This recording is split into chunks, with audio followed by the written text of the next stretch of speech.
Great to be here with you on this Monday. Kevin Thomas, Ben Troop, glad you're with us. Thanks for making us a part of your day. So much to get to here on the program. We'll hear from David Rodgers, Gators Breakdown, looking at it from the Florida angle after this weekend. Obviously, some post-game comments. Now, Dan Mullen's press conference today drawing a lot of talking points. We'll get to that. Also, Brooks Austin will join us. Dogs Daily on SI. So we'll look to talk with Brooks here about that big win over Florida. Georgia expected to be number one tomorrow night when the first college football playoff poll comes out. We'll talk to Brooks about that. Also, in the final hour, we'll hear from Gaurav Vidak of Talking Chop. We'll talk some Braves with him. Braves played the last two games with essentially rookie pitchers. One guy making his first ever start in Major League Baseball in the World Series. He's the first guy in the history of baseball to do that, and then started a rookie who hasn't pitched in the big leagues since June in Game 5. So we'll talk to him about that as we get ready for Game 6 tomorrow night. But Ben, obviously, heading into the weekend, it was college football. It was the Braves. Could we be talking about a World Series victory on Monday? We are not. Still two more games potentially. Braves still need one more, but played pretty well. I think the narrative, if we talk about it all season long, is just win series. Well, if you look at it, what would Braves fans take? Let's win 1 out of 2 in Houston, take 2 out of 3 in Atlanta, 1 out of 2 in Houston, and your World Series champs. Well, they've done the first 2 legs of that, held serve at home for the most part, and now need just one more to win the World Series. Kevin, you knew this Astros team was not going to go quiet into the night. I mean, let's face it, this weekend it was a roller coaster. I mean, when you think about Game 4 and how well the Braves played, being down 2-0 and being down 2-1, and then have back-to-back jacks from Swanson and obviously Soler. You know, you go into Game 5 and then you hit grand slam, but then you start thinking, man, was it too early? Because the thing about Houston is they just like a Dodgers team, or they seem to play better when their backs are against the wall. Kevin, I would have loved it to have been over last night, but I just think that, like you said, Kevin, I mean, the Braves are still ahead of schedule, right? You say you wanted to get 1 out of 2 in Houston. You did that by winning Game 1. You get back-to-back wins to go up 3-1, and then you thought that Game 5 that was going to be it. But I mean, have Tuve in the bunch and the gang, they find a way to play really, really good stifling offense, and then the quality pitching. I do like the sense of humor by this Braves bullpen. People asking, that bullpen, man, what are you going to remember most about Game 5? We're not going to be Hall of Famers now because, we didn't do our job. But no, it's the Astros. And a narrative is not being talked about enough. The Braves are proving they belong because they haven't been in the World Series or since 99.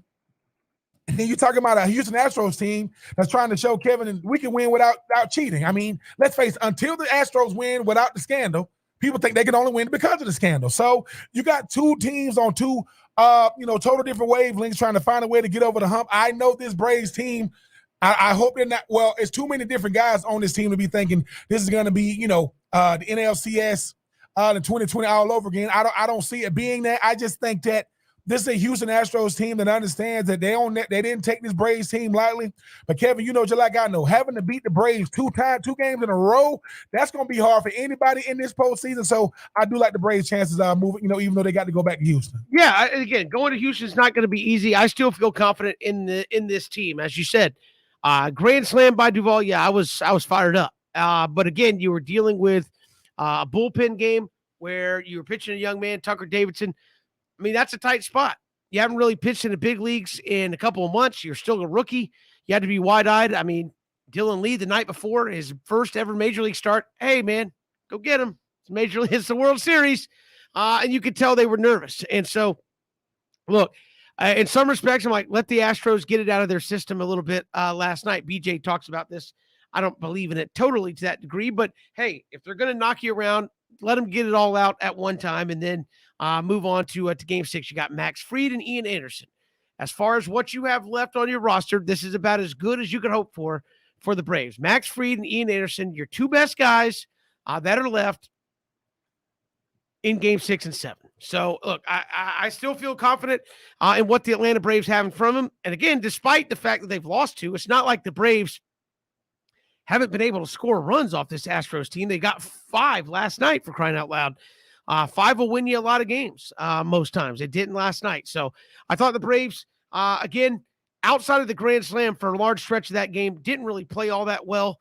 You did have a couple of bloop hits that kind of led to some runs. So you have to shake it off and move on. And again, I think everybody's feeling that malaise because I think the hope was the storybook finish, right? Oh, we're in Truist. We're at home. What could be better than winning the World Series at home? How about just win the World Series? That's the goal. And I think a lot of people were like, man, really wanted to be in the house, really wanted to be in the Battery when the Braves won the World Series and be a part of that moment, part of that celebration. It's not going to happen.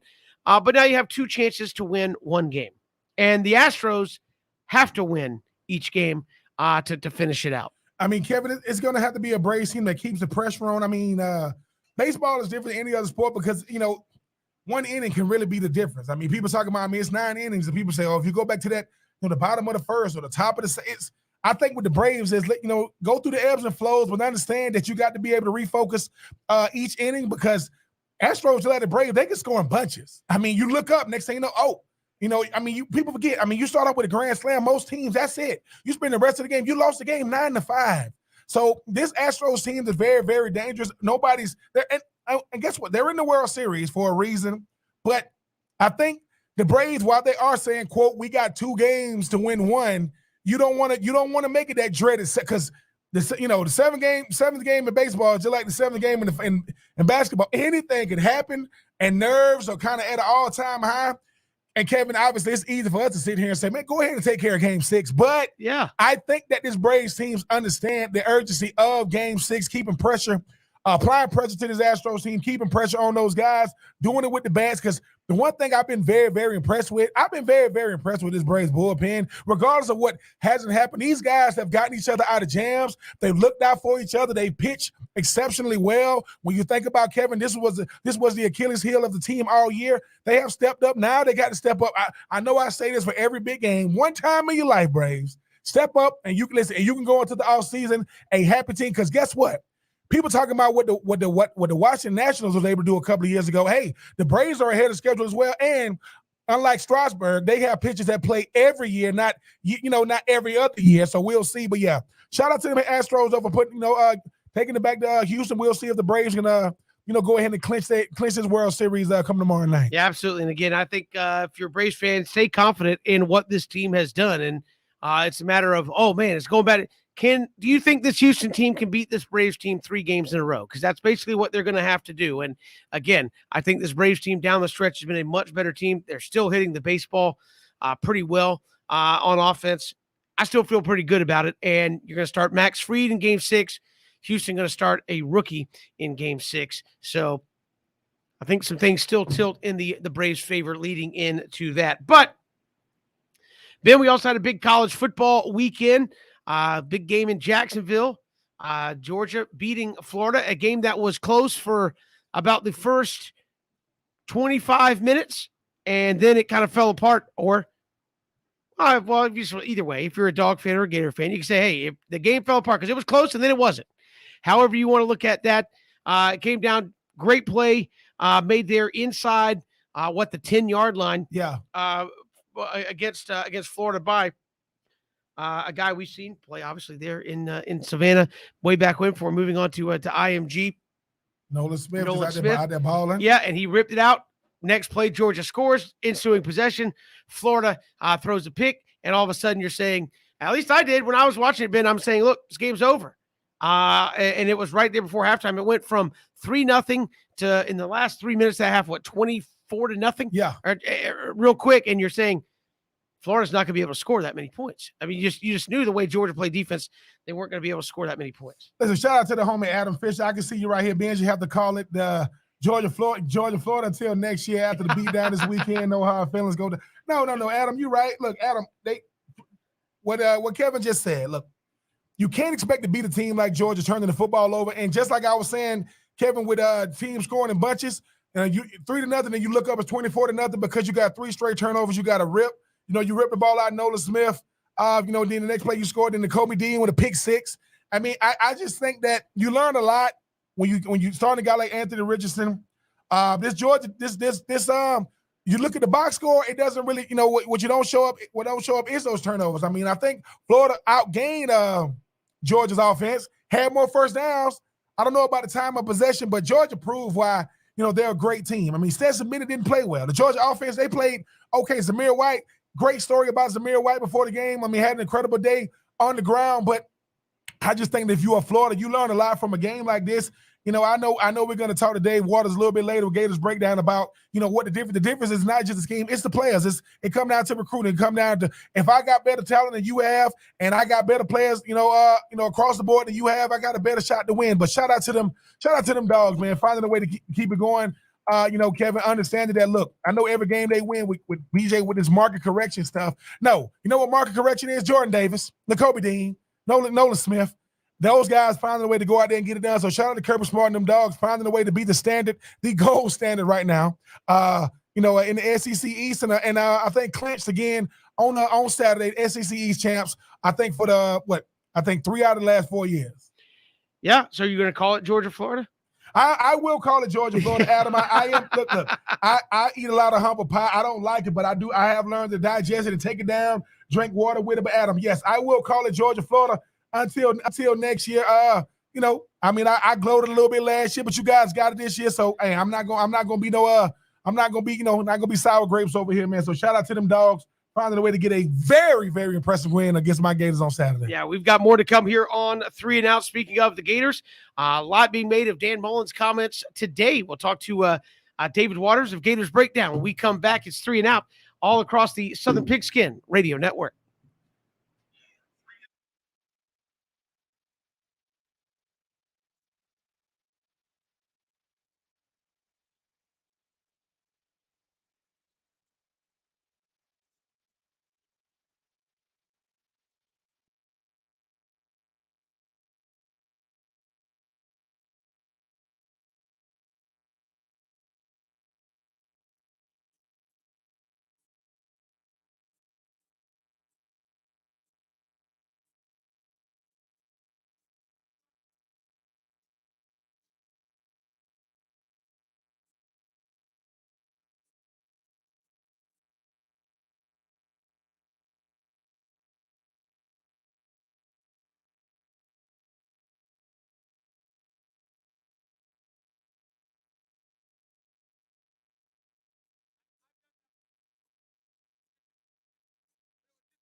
Good to have you back here on 3 and Out on this Monday. Kevin and Ben, BJ will be back with us later this week as we come out of a big weekend. World Series, Georgia and Florida Dogs dominate the Gators there in Jacksonville. Of course, talking points about the quarterback, Anthony Richardson versus Emory Jones going in that game. Anthony Richardson got the start. Obviously, didn't play all that great. And then, of course, Kirby makes some comments about recruiting after the game. And earlier today, Dan Mullen was asked about recruiting there at Florida. Coach, the topic of recruiting has come up a lot the last couple of days from a few angles. Is it a different approach needed for the level of consistency? Well, we're in the season right now. We'll do recruiting after the season, and when it gets this recruiting time, we can talk about recruiting. Sounds good. Okay. Next question. Guy who asked him that question joins us now. David Waters of Gators Breakdown joins us here on 3 and Out. David just played the question you asked there of Dan Mullen. I know that's caused a lot of uproar today. How did you take his response there, and how should Gator fans kind of interpret that response? Yeah, he probably didn't sound too pleased with me asking a recruiting question during the season here, but that's where Florida is right now. And look, I know a lot of coaches don't want to talk recruiting during the season, but he didn't have an issue talking about recruiting after a win over Georgia last year. So, especially after Kirby Smart's comments about recruiting after the big win over Florida Saturday night, of course, it's probably going to come up today. So, asked about it, and look, it was misconstrued a bit. Dan Mullen's not saying they do not recruit not during a recruiting season. But, he said that's when they'll talk to the media about it. So whenever that is, we'll know. But, of course, the message of just kind of shoving it off was not going to please Gator Nation too much. And Dave, I mean, what does that say about where Florida is at the program right now? Yes, 4-4, you still got a chance to go out there and win the next 4 games and kind of make the season look okay. But you get judged by the best teams in your conference, some of the best teams in the country. Outside, it was 3-0. Then you look up at 24-0 after 3 turnovers. Where is Florida as a program? And Dan Mullen not answering your question about recruiting, what does that say about him at this point? Ben, as far as where it is, I was a big fan of hiring Dan Mullen from Florida in 2018. It was the right move, especially where Florida was at. But in the back of my mind, and putting it out there at the same time, recruiting was going to need to pick up from the Jim McElwain era, because you were just coming off of Georgia making a college football playoff appearance and playing in the national championship game against Alabama, 2 SEC teams right there. And that was the best example right there of what you have to do to compete. When you got hired at Florida and 2 of the other premier programs in the SEC just got through playing in the national championship because of the way they recruit. That's not the only reason, but it's a big reason. And Kirby Smart's right. So David Waters, Gators Breakdown, joining us here on 3 and Out. Obviously, on Saturday, things did not go Florida's way. I know a lot of the fans were on the Anthony Richardson, Emory Jones breakdown. I know it's tough to say it was the right call, wrong call from one game. I mean, if he plays Emory Jones, is the result any different? You guys still got me? I'm here. We're here. We hear you. Okay. Well, we'll see what the health of Anthony Richardson is right now. He did have head injury, shoulder injury. We'll see what comes out of that. Look, you got to ride with him the whole way. You can't make that move in playing, the biggest game you had the rest of the season. That was a signal right there. That was a signal the move needed to be made. And as long as Anthony Richardson's healthy, I think he should be the guy moving forward. He is the future. You're sitting at 4-4 right now. You were building towards 2022, and Florida needs to do that with Anthony Richardson.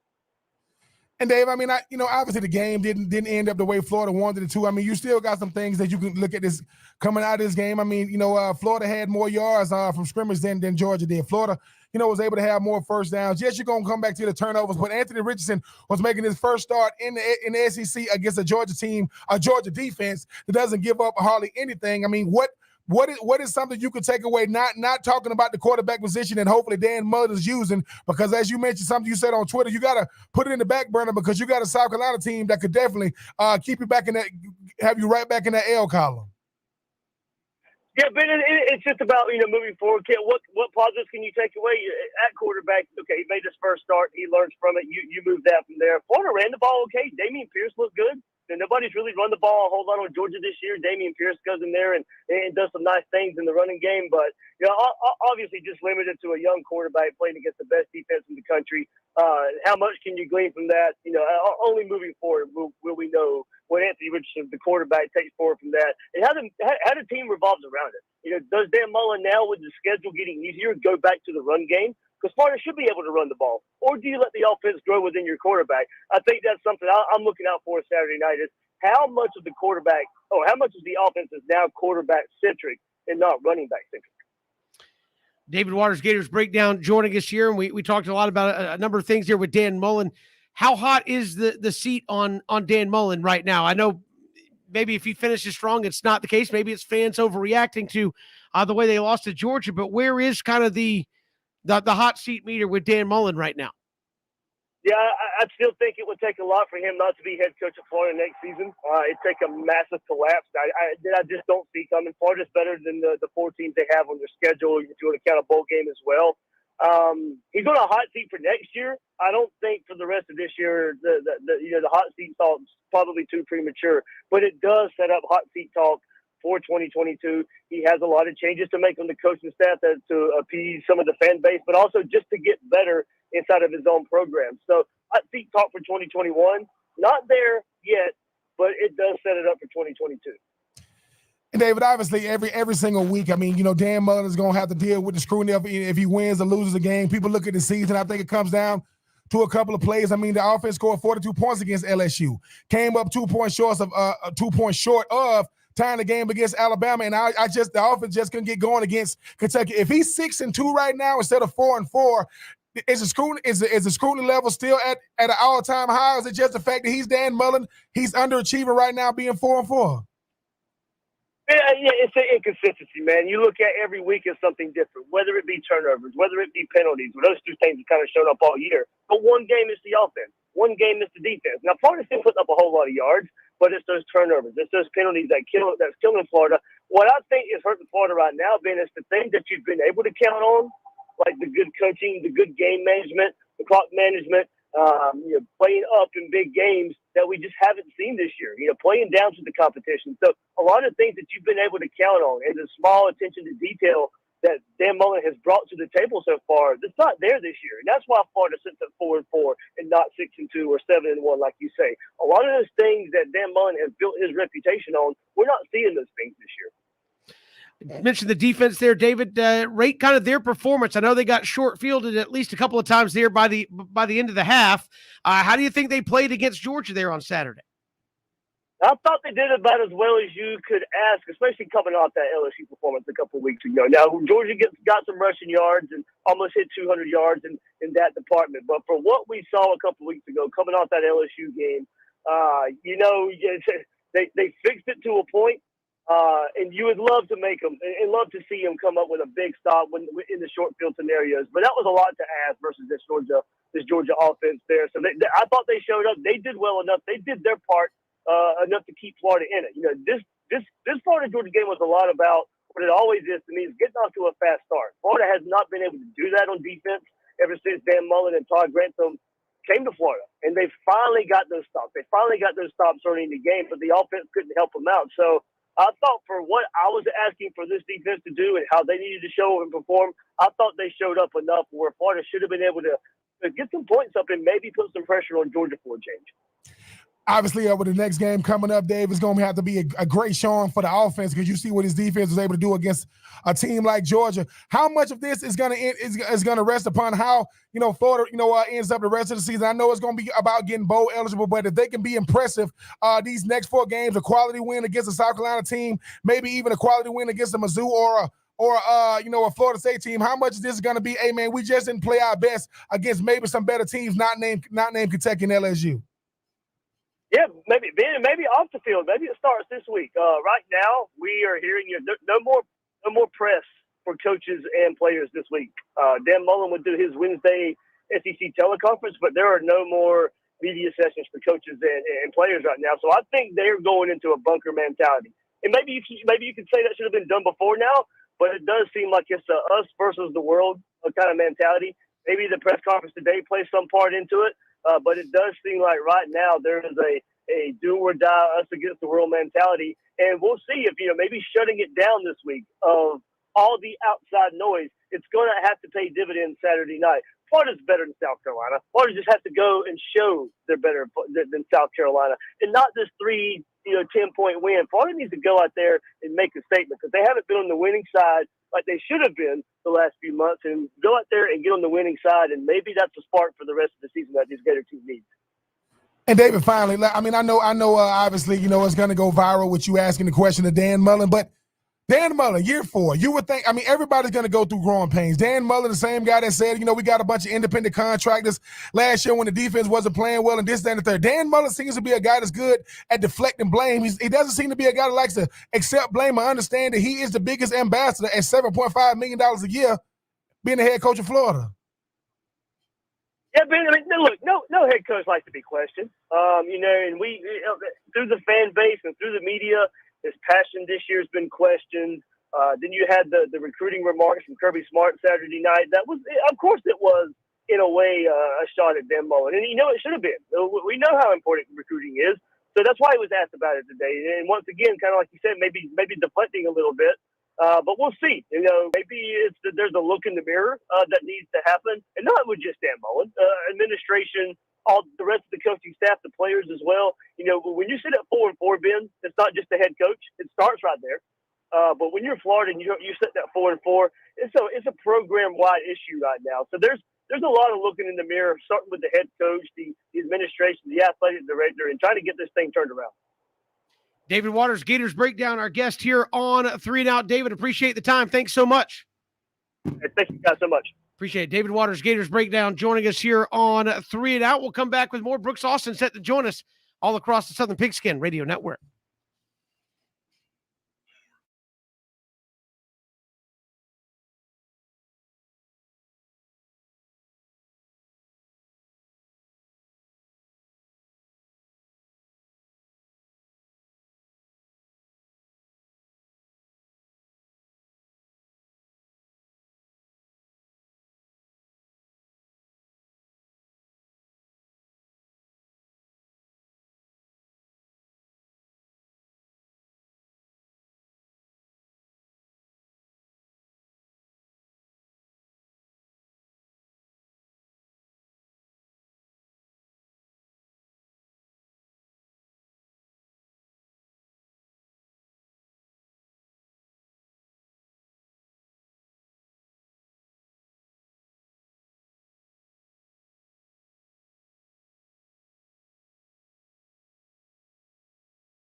Good to have you here on 3 and Out. Dogs win it in Jacksonville. Stay undefeated. Stay number one. Will be number one in all likelihood when the college football playoff poll comes out tomorrow. And joining us here to talk about that and much more from Dogs Daily on SI, Brooks Austin joins us here on 3 and Out. Brooks, welcome. How are you? I'm doing well, gentlemen. How are y'all today? Doing fantastic. Georgia defense coming up big again. It was kind of a back and forth type ball game. You're just waiting for Georgia really to make a play. And then right before the half, a couple of big plays by that Georgia defense really turned it in the entire different direction. Yeah, I tweeted Saturday afternoon. I think if you sat down and tried to create the most destructive way to end the second or the first half, rather, I don't think you could create a storyline as destructive as what Florida did to themselves in the last 2.5 minutes. I honestly, guys, have been watching football for about 95% of my conscious life. I don't think I've ever seen anything that bad or anything along those lines in terms of what transpired literally in about 90 seconds worth of game time. I haven't seen anything like it. And Ben, I don't know if you have in your years of watching Florida football. I've never seen anything like that. And Brooks, I mean, even sticking with that, I mean, sometimes it just comes down to just not panicking. And when you think about, like we said, I mean, football is a game of inches. I mean, when you break it down, it comes down to the moments. And you go from 3-0 to 24-0 very, very quickly from pick sixes and fumbles. But it just shows too that this is an opportunistic like defense, and these guys are always ready to make a play. Just talk about the way Dan Lanning makes sure these guys are always in a position. But look, man, if that opposing offense makes a mistake, we make them pay. Yeah, I think the most important thing that they do is schematically they're so sound, but more important than that, they teach eye discipline, right? I mean, I've talked about it on multiple radio shows last week. I didn't think Florida's offensive, schematics were stylistically something that you could do against Georgia. This isn't a defense that you can line up and say, hey, we're going to trick you for 4 quarters. I think you saw Dan Mullen go into his bag for a handful of trick plays during this football game, all of which to no avail because, again, and it's not just, hey, they threw a double pass. There's a lot more in terms of eye discipline that Florida's, run scheme requires you to have, right, throughout 4 quarters. And Georgia's just one of the best defenses in the country, if not, probably the best defense in the country in terms of eye discipline. They just don't make mistakes where people are in the wrong spot. So trying to make a defense be in the wrong spot for 4 quarters against a team like Georgia is just not a very good game plan. And to be honest, I think if you've been watching Florida this year, that's who they are. That's what they've, comprised themselves of is, hey, let's try to make the opponent lose a guy or, be in the wrong spot or be in the wrong gap. That's just not what Georgia is defensively. Brooks Austin joining us here on the 3 and Out. Brooks, offensively, I know Stetson Bennett had a kind of maybe one of his worst days of the season in terms of throwing a couple of picks. How would you rate that Georgia offense? And I know fans like to continue with the quarterback back and forth, but you're getting to a stage of the season where one way or another, you got to put that stuff to bed, right? Yeah, it's about time to make a decision, and I think they're slowly but surely getting there. If we're led to believe that everything Kirby Smart told us this week or the last 2 weeks during the lead up to Florida were true, if we're expected to believe that JT Daniels was 100% healthy and back to work and back competing for starting time, well, they went with this decision this weekend based off continuity. And I don't know about y'all, but if continuity is going to be the reasoning, then Stetson Bennett is probably going to remain the starting quarterback the rest of the year. That's what you're led to believe, right? If he chose continuity week 8, why wouldn't he choose continuity week 9, 10, 11, 12, and on into the playoffs? I don't know. But yeah, I thought Stetson played, below average compared to his own standards. And look, the turnovers, part of improvements, right? The limiting of the turnovers from last year to this year through his first 3 starts and first 4 starts and last 3 consecutive. He hadn't turned the ball over, and he didn't, put the ball at risk. He did a lot of that on Saturday, and that's something to be concerned about. But I think most importantly, you saw a bad Stetson Bennett football game. You saw a bad Stetson Bennett football game last year. You lost by 17 points on the road at Alabama. Saw a bad Stetson Bennett this weekend, and the game was never really in fear of losing it, in my opinion. So it just goes to show you how great this defense is and how balanced this roster is as a whole. And Brooks, I mean, it begs the question. I mean, as you mentioned, I mean, it was never ever in doubt when you think about the way this defense was able to go out there and help create turnovers, giving that offense a short field. But maybe it's going to come a time to where maybe this offense is going to have to do their part. I mean, as great as this defense is, do you think Stetson Bennett or JT Daniels, for that matter, if he is the starter, do they have it in them if they are down 10 points, 14 points? Is this offense built to bring a team back and potentially have to win a game and not rely on that D? I think what you're hitting at, Ben, is does Georgia's offense have the ability to score in bundles or in bunches? I think is what you're kind of hitting on. And I think they've shown the ability to do that this year. They even showed the ability to do it Saturday against Florida, believe it or not.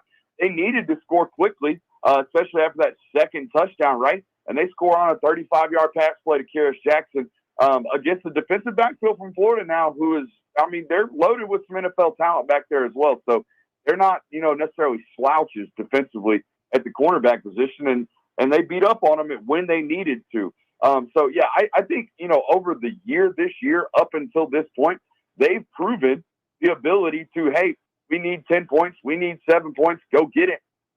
They've done that. They did it against Auburn. They closed the game out against Clemson that way. Quarterback or not, this offense has shown the ability to maintain efficiency while obtaining explosivity. That's really hard to do in college football. Are they doing it at the 50 points per game total that other, historic offenses have done? No, but they're scoring right around 38, 39 points per game, and that's been enough considering what they've got defensively.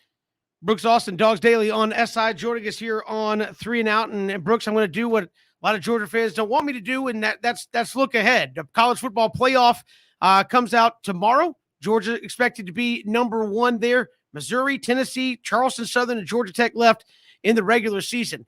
Given that Florida was like, hey, weird stuff happens in Jacksonville, maybe they took care of business there. Is there any way that Georgia's not in the playoff at this point? No. I mean, barring some type of 30, they're favored 37.5 points today or this weekend, guys, against a 4-4 Missouri football team. That is astronomical. I mean, it makes no sense to me. They will be favored heavily, and I mean heavily, in every single remaining game on their schedule. I will say this, though, like for all the people out there that say, hey, what if this Georgia defense has a bad day?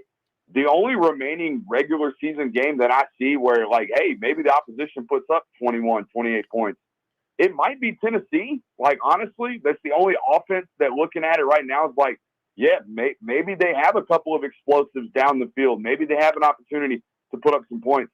That's it. Outside of that, I don't see a football team remaining on the schedule. Do you think a Week 12 Georgia Tech football team is going to be up and ready to fight the number 1 team in the country? Probably not. I wouldn't think so. Charleston Southern, same thing. And this Missouri football team seems kind of down in the dumps as well, leaning on a heavy running game. And we kind of know the rules when it comes to entering a game against Georgia, leaning on the run. Not the move. Yeah. Not at all the game plan. And Brooks, obviously when you think about the character of this team, right, you talk about the fact that Stetson Bennett didn't have his best game, but the game was never in doubt because this defense understands that we're going to put it on our back. They're going to make sure those guys go out there and just keep pressure on the opposing offense. This defense has won more than one game for this team, starting with game 1 against Clemson. When you think about all the great defense that's ever come through Georgia, I mean, obviously you have to wait to see how the season ends to judge where they are in the record books. Have you ever seen anything like this? And not just the talent, but the staying power. No, I don't even have to wait till the end of the season, Ben. This is the best defense in my lifetime I've ever seen, and the history books in terms of modern history stats, modern stats dating back to 1975. There's nobody even close. I mean, nobody even close. The lowest points per game total that has been allowed at the University of Georgia since the stat has been kept, which was 1975 on Football Reference. Nobody's been less than 10.6 points per game, which was 1981. This team's, I think, allowing less than 7 or less than 6 points per game right now defensively. No, it's hands down the best defense you've ever seen at Georgia. And I'd probably go as far as to say it's the best defense you will ever see at the University of Georgia. They're so deep from top to bottom. And even the question marks, quote-unquote question marks you thought you had coming into the season, well, I don't know. Keely Ringo's playing like, one of the nation's best corners and most talented corners. And Darren Kendrick's playing like a first-round draft pick right now, too, at the cornerback position.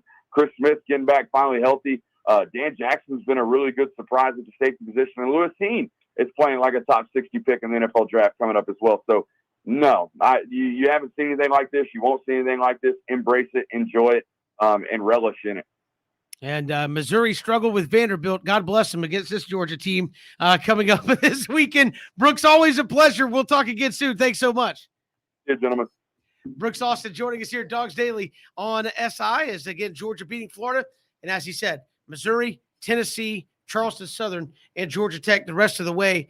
Ben, I don't see a way that they're not in the playoffs. I wouldn't even go as far. If they win the next 4 games, it probably doesn't matter what happens in the SEC championship game, and they would still be in the playoffs. I know people say, well, you got Michigan State and Ohio State.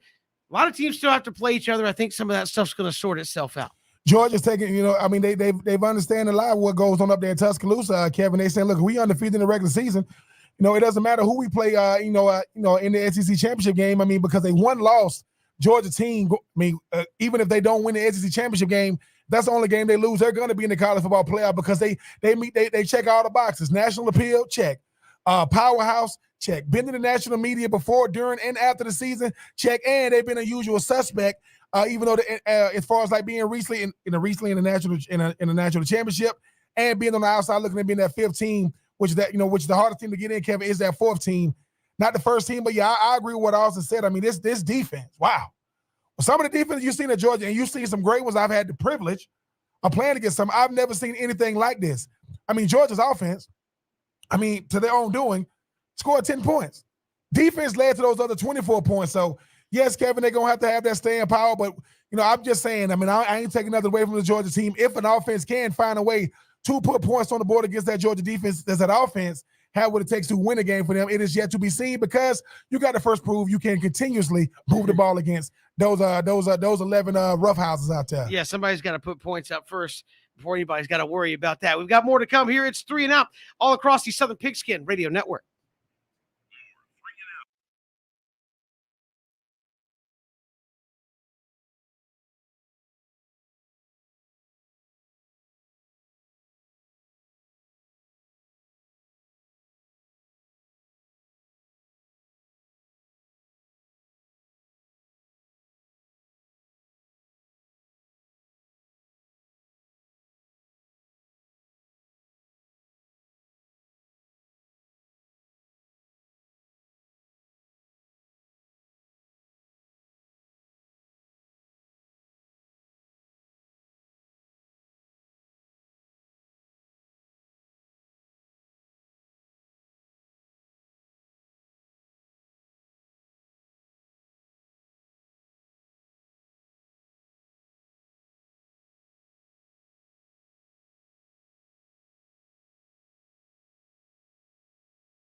It is 3 and Out here on this Monday. Kevin and Ben will get to take 3 coming up right around the corner. We'll also look at the College Football Playoff Committee. Their first poll coming out tomorrow night. Also, the Falcons snatching defeat from the jaws of victory over the weekend as well. And we'll get to good, bad, and the ugly, which we do every single Monday. Igor Vidoc will join us in the final hour talking Braves ahead of Game 6 tomorrow from Houston. So a lot to get to here on the show. But Ben, I had to sound off about this.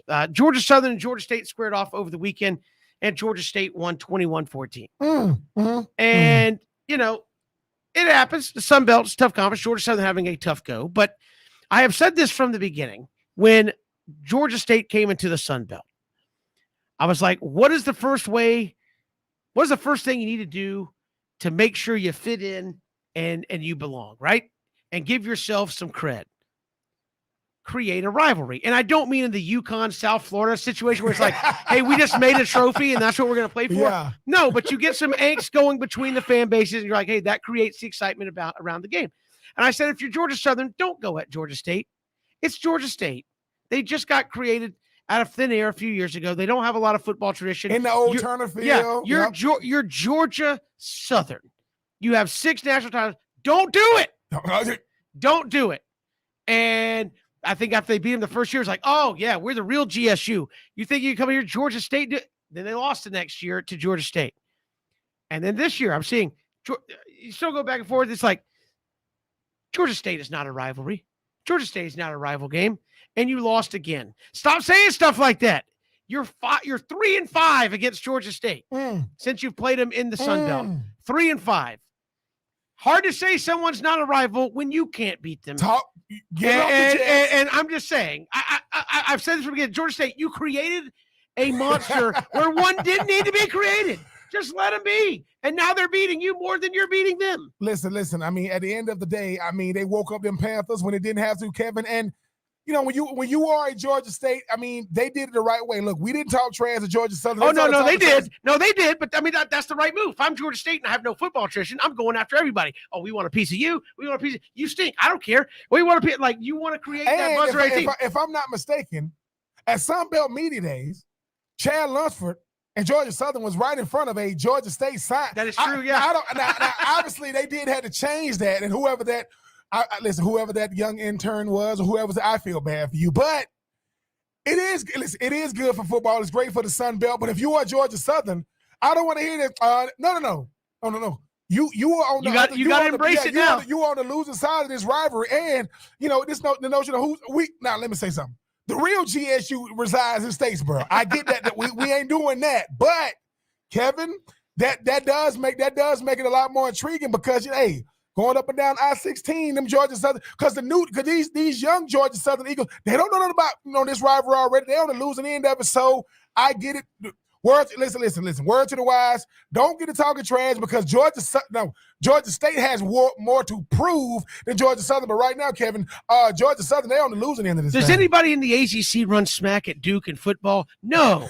No, because you don't need to do it. Because they know they got to play them in basketball. Yeah, I know, but you don't need to do it.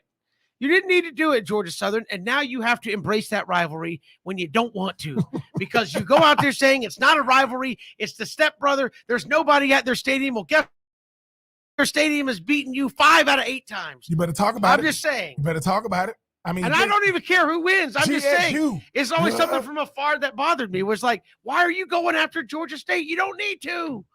And now they're beating you. You did have to do it. Now you're getting whooped. Now I don't want to hear, no. Find a way to get it done. We'll come back. We'll take 3 when we come back here. 3 and Out on the Southern Pigskin Radio Network.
Good to have you back here on 3 and Out. Kevin Thomas, Ben Troop, glad you're making us a part of your day. We are streaming live at ESPNCoastal.com, also on Facebook, Twitter, and YouTube. A lot to get to. We'll look at the College Football Playoff Committee, their first poll out tomorrow night. Also, the Falcons. Falcons, we'll talk about that coming up in just a little bit. Final hour of the show, the good, bad, and ugly from the College Football Weekend. And Gaurav Vidoc of Talking Chop will join us. We're talking Braves ahead of Game 6 of the World Series against the Houston Astros coming up a little bit. But first, let's take 3 here on 3 and Out. All right, Ben, it's an annual tradition. Last night was Halloween. How much candy got confiscated due to its suspicious nature last night? Ooh, man, Kevin, you take my kids came home with some. I good will say stuff this. too. I mean, I talked to all my kids, wasn't able to make it to any of their trick or treat, but I did talk to my youngest, and I was asking them. I said, how much candy you got? She said, Daddy, my arm was hurting. I said, you had that much candy? She says, and Kevin, the game done changed. She said there was a family that was giving out king size. I said, king size what? She says, king size chocolate bars. I said, what kind? Kevin, and this is when I know I have to talk to my child. She says, Snickers and Twix. She says, but I don't like Butterfinger. I said, wait, what did you say? She said, I don't like Butterfinger. I said, let me tell you something. You will not say that to me ever again, and you will go on punishment right now. But back in the day, though, Kevin, I will say when it came to my mom, so my mom was big on y'all ain't eating none of candy, y'all ain't eating none of candy. And man, we had a big old bag. My mom would pour it all out on the table, and she'll say, quote, pick 2 that you want. What? 2 that how about I pick the 2 that I don't want to eat the rest of them? But no, from what I've seen, with all my nieces and nephews and my children, a lot of it didn't get confiscated because these kids are smart.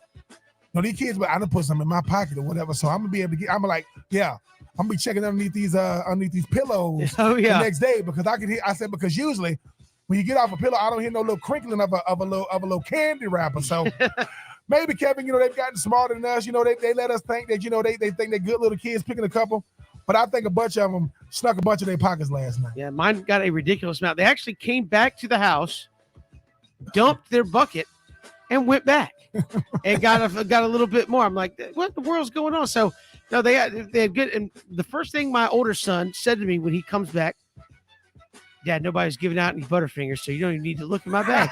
I was like, whoa. First off, I'm still looking through your bag. Second off, that's not true. It's like in every variety pack out there, people give that stuff out. But yeah, there was a couple of Reese's cups that looked suspicious last night I had to take care of. And no, I a little suspicious. Like, well, give me that. I don't like how this wrapper looks, son. This is what your daddy does. Like, see, listen. I got a PhD in Butterfingers, but I got an undergraduate in Reese Cup. Right. I can do both. I'm an expert up here. But if I got to eat the Reese Cup, and if it's white chocolate, I've heard they out there too. I mean, that's not my expertise. But you're like, son, that's one of the greatest lines ever. I saw a Reese Cup that looked a little suspicious, so I gotta check this out. Yeah, I'm gonna have to take it away. But no, they had the same thing. Like I was looking through their candy bag because when they got back, it's like, hey, son, go take a shower. So that's when you go searching through their bag to see what you want. But I went in there and there's like you said, full size Hershey chocolate bars. They both got not the little snack size, but both of them got like a full size M&M bag. Who are these? And I was like, where's this coming from? People like, it's no. Now, Kevin, why are we on that though? I mean, I know you are we are.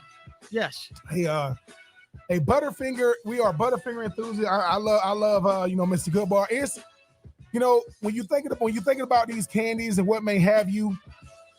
If you had to pick a second favorite, like you got your Butterfinger, we know our Reese Cups. Is there another one? If you see it, you go, okay. Yeah, it's gone. There's a couple that I will get away with because I know they probably don't like it, and I do like one better than the other one, but I only see it around Halloween and Christmas because they come in the little variety pack candies, and that's the Crackle bars, and they're basically Nestle Crunch bars. The Nestle Crunch and Crackle, but I do like the Crackles just a little bit better for whatever reason. But yeah, if there's a Nestle Crunch or a Crackle lingering in the side corners you only get those in those smaller variety packs. I don't know. And another one is this. I don't know if you are a big M&M person. I like it, yeah. Because you got plain, you got the peanut butter ones are amazing. Yeah, I was about to say, like, listen, there are certain things. Now, there aren't too many things that can compete. You can't tell I like peanut with butter a and Reese chocolate. Cup, but peanut butter M&Ms, man, little fat, little chubby little jokers, man, they good too. Oh my God. You can't tell I like peanut butter and chocolate. I mean, hey, what else is? It's a winning combination. It That's is. all I can say. But let's take one. Take two. Ben, what's your confidence level here heading into Game 6 with the Braves up 3-2, but going back to Houston? It's very, very confident, Kevin, because I'm looking at these patterns. It's going to be hard to beat the Braves back to back. The Braves, I think, in this series are the only team to win back to back games. They've never lost back to back games, and this Braves team understands that the respect level has been built for them, and the respect level has been built for their opposing team. They respect Houston because, I mean, I know we don't want to talk about it, but Houston and the Braves are very, very similar. They both got star power. They both score in bunches. They both can hurt you, with their pitching staff, but they both they score these runs in bunches. So I think, Kevin, I'm very, very confident because they've already won in Houston. They kind of know what the crowd is going to be, and they know the stakes are going to be higher. And look, I'm going to say this. In Game 4, that catch that Rosario, oh my God, that catch that he had, like, number one, he let you know he caught it. I said, dude, oh my God, he caught it. I just think, Kevin, the Braves are built for the moment, aren't they? Because you've had a lot of guys from Soler, Swanson, and Duval, and Rosario. I'm waiting on the Albies. I'm waiting on the Freddie Free. So I think this has a Freddie Freeman game written all over it. And for me, Kevin, I'm very, very confident. Not because the Braves have put themselves in this position. I think that they don't got to be a perfect game. I think for them, all the pressure is still on Houston. Now, Game 7 will be totally different. But I think all the pressure is on Houston. And I think that bodes well for a Braves team that seem to play very, very loose. Yeah, and you got two very good. My confidence level is still very, very, very high. Look, you got Max Fried going and Ian Anderson. I feel better about finishing it in Game 6, obviously, than I would at Game 7. But if it gets to Game 7, I still feel pretty good about what the Braves have in the pitching staff. Ian Anderson, 5 no-hit innings. Now, is he going to do that again? No, but if he pitches 5 or 6 one-run innings, that might be good enough to get you there and win you a World Series. So, look, I feel good about where the Braves are at. Freddie Freeman's starting to come around. Austin Riley has not put one out of the yard, but he's had a very good series. I was talking with Christian earlier. I believe you've had all but like 3 guys in that starting lineup have gone yard in this series. I think all but, if I'm not mistaken, Jock Peterson, Ozzie Albies. I'm trying to think back if Austin Riley has. I don't know that he has, but everybody else has left the yard at some point during this series. So you have, as you said, you have home run power throughout the lineup. And again, I feel good about what the Braves are doing going into Game 6, even though it is in Houston. All right, Ben, moving along to Take 3, college football playoff out. Tomorrow we'll go deeper into that in just a little bit. But if Ben has to put his top 4 out, what is your top 4 for tomorrow night? Obviously, Georgia has been the best team in college football all year long, even taking away, Alabama 1 loss against A&M. Cincinnati is my number 2. Cincinnati is a team that's not being taught about, Kevin, not because of how they play, but the conference for which they play in. But they've already got Notre Dame, on their resume, UCF on their resume. They have a very, very impressive resume. Man, I know Alabama will be my number 3. I know Alabama has 1 loss, but since that loss, they have been playing lights out. My number 4 is not going to be what people are going to like. I know Oklahoma's undefeated. I know Wake Forest is undefeated. I know Ohio State only has 1 loss. I just saw Michigan State, and I like what I saw in Michigan State. So for me, give me the Michigan State Spartans. I think Mel Tucker is doing a hell of a job up there. So, just to reiterate, you got Georgia 1, you got Cincinnati 2, you got Alabama 3, and you got the Spartans from Michigan State, my number 4. Yeah, I think Georgia number 1. That's if you've Without watched question, it. I mean, yeah. if you've watched him play, that's it's ludicrous. You can't even make an argument for anybody else. Yeah. You just can't. My number 2, and again, I'm going to be interested to see what the committee does because I would put Oklahoma number 2. Okay. I know it's been hairy, and their backup QB is a sneaky Heisman Trophy. So tell me what's happened with Oklahoma that hasn't really happened with Georgia. They're going through quarterback stuff. And Oklahoma and obviously a better offense, right? Yes. And Oklahoma has not missed a beat there. So I put Oklahoma 2. I will put Cincinnati 3. And I think that'll be a gift. I will put them there. For me, I don't know that the committee will put them there. And then Michigan State will be number 4. You say, what? Alabama's not there? Alabama, if they keep winning, is going to get it. Look, this is the first ranking. Yeah. And so I've got let the chaos begin. Like, oh my God, look at what they did. And here's why. And here's why I put Alabama at number 5. Michigan State and Ohio State are going to play each other. Ohio State and Michigan still got to play each other. Yep. I think Michigan State and Penn State still got to play each other. Yep. So some of that's going to work itself out. And I believe, again, I said Cincinnati was a gift. They ain't going to be there come the end of the season. And it may not be because they lost. I've said this and been consistent, Ben. There is not a chance Cincinnati makes the college football playoff. I just do not see it happening. And again, I'm a guy that says, look, I think they need to change it so that teams get in when they do something that warrants it. You beat Notre Dame. But I just think if there is a reason to put one-loss Alabama in there ahead of them, they're going to do it. If there's a reason to put Michigan State or Ohio State in there ahead of them, they're going to do it. Because at the end of the day, the College Football Playoff Committee is there. It's like, we're impartial. Yep. We're impartial, all right. But guess what they want to do? That college football playoff is not the NCAA. They do not care about fairness. They care about cha-ching. That's what they want to see. And sorry, you want to see Cincinnati, you want to see Michigan State. And I'm not saying that's Kevin Thomas's take. Yeah. You want to see Cincinnati or Ohio State. That's the same reason Wake Forest can go 13-0. They will not sniff the college football playoff. Nope. Which is why I'm in favor of the expansion. Conference champions. That's why I've always been that way. That check got to get broken up a lot of ways. Yeah, but the playoff is not supposed to be about who you want to see. The playoff is supposed to be about who earned the right to get there. And again, I say the same thing. We're like, oh, Atlanta, worst record in the playoffs in the World Series. So what? They earned it. They got in. They beat everybody they were supposed to beat to get there. Not my problem. Yeah, and I do agree. I mean, Wake Forest don't got It a is shot. my problem if you won't let me in. Yeah, Wake Wake Forest undefeated. Who cares? Cincinnati got a potential, first round pick in Desmond Ritter. Got 2 bookend cornerbacks, but I mean, outside of playing in New Year's Six bowls, they're not going to play because, like you say, Kevin, national appeal have to check the box. Big time fan base have to check the box. And can you sell tickets? Have to. And for that, Wake Forest. Listen, there are certain. The School of Medicine at Georgia has more students than the enrollment probably at freaking Wake Forest. So I just think that, yes, I mean, it's a feel-good story, but obviously Cinderella will not find her shoe this time. When you talk about making the college football playoff, it will be those blue bloods, it will be those big names. So Oklahomas, the Georgias, the Alabamas, and if somebody can sneak in, it will be a Michigan State. It won't be a Cincinnati. Cincinnati got Coastal Carolina written all over them this year. We've got more to come here. That's Take 3. We do it every day at this time. We'll come back with more. We'll look at that college football playoff committee and what they might do tomorrow night. It's 3 and Out on the Southern Pigskin Radio Network.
Good to have you back here on 3 and Out. Kevin Thomas, Ben Troop. Glad you are with us. Now, Ben, the College Football Playoff Committee will put out their first playoff rankings coming up tomorrow night. I think you and I both agree. And again, if you've watched 1 millisecond of college football at all this year, Georgia will be number 1.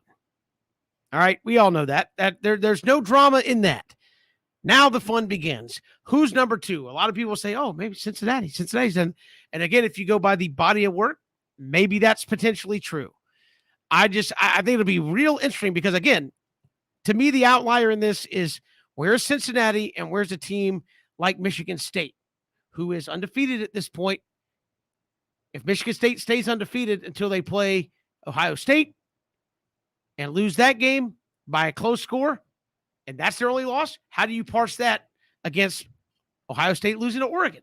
Does Michigan State get the benefit of the doubt and not drop very far? That'll be interesting. But to me, the biggest intrigue tomorrow is who's after Georgia? Is it Cincinnati? And kind of the Alabama factor of things of how is Alabama getting viewed already with 4 weeks to go here in the regular season? Kevin, I think it's going to be Cincinnati for what you just said because we got weeks to go, right? Because let's face it, the very first one is about it's about controversy. Oh, look who's number 2, look who's number 3, look who's number 4.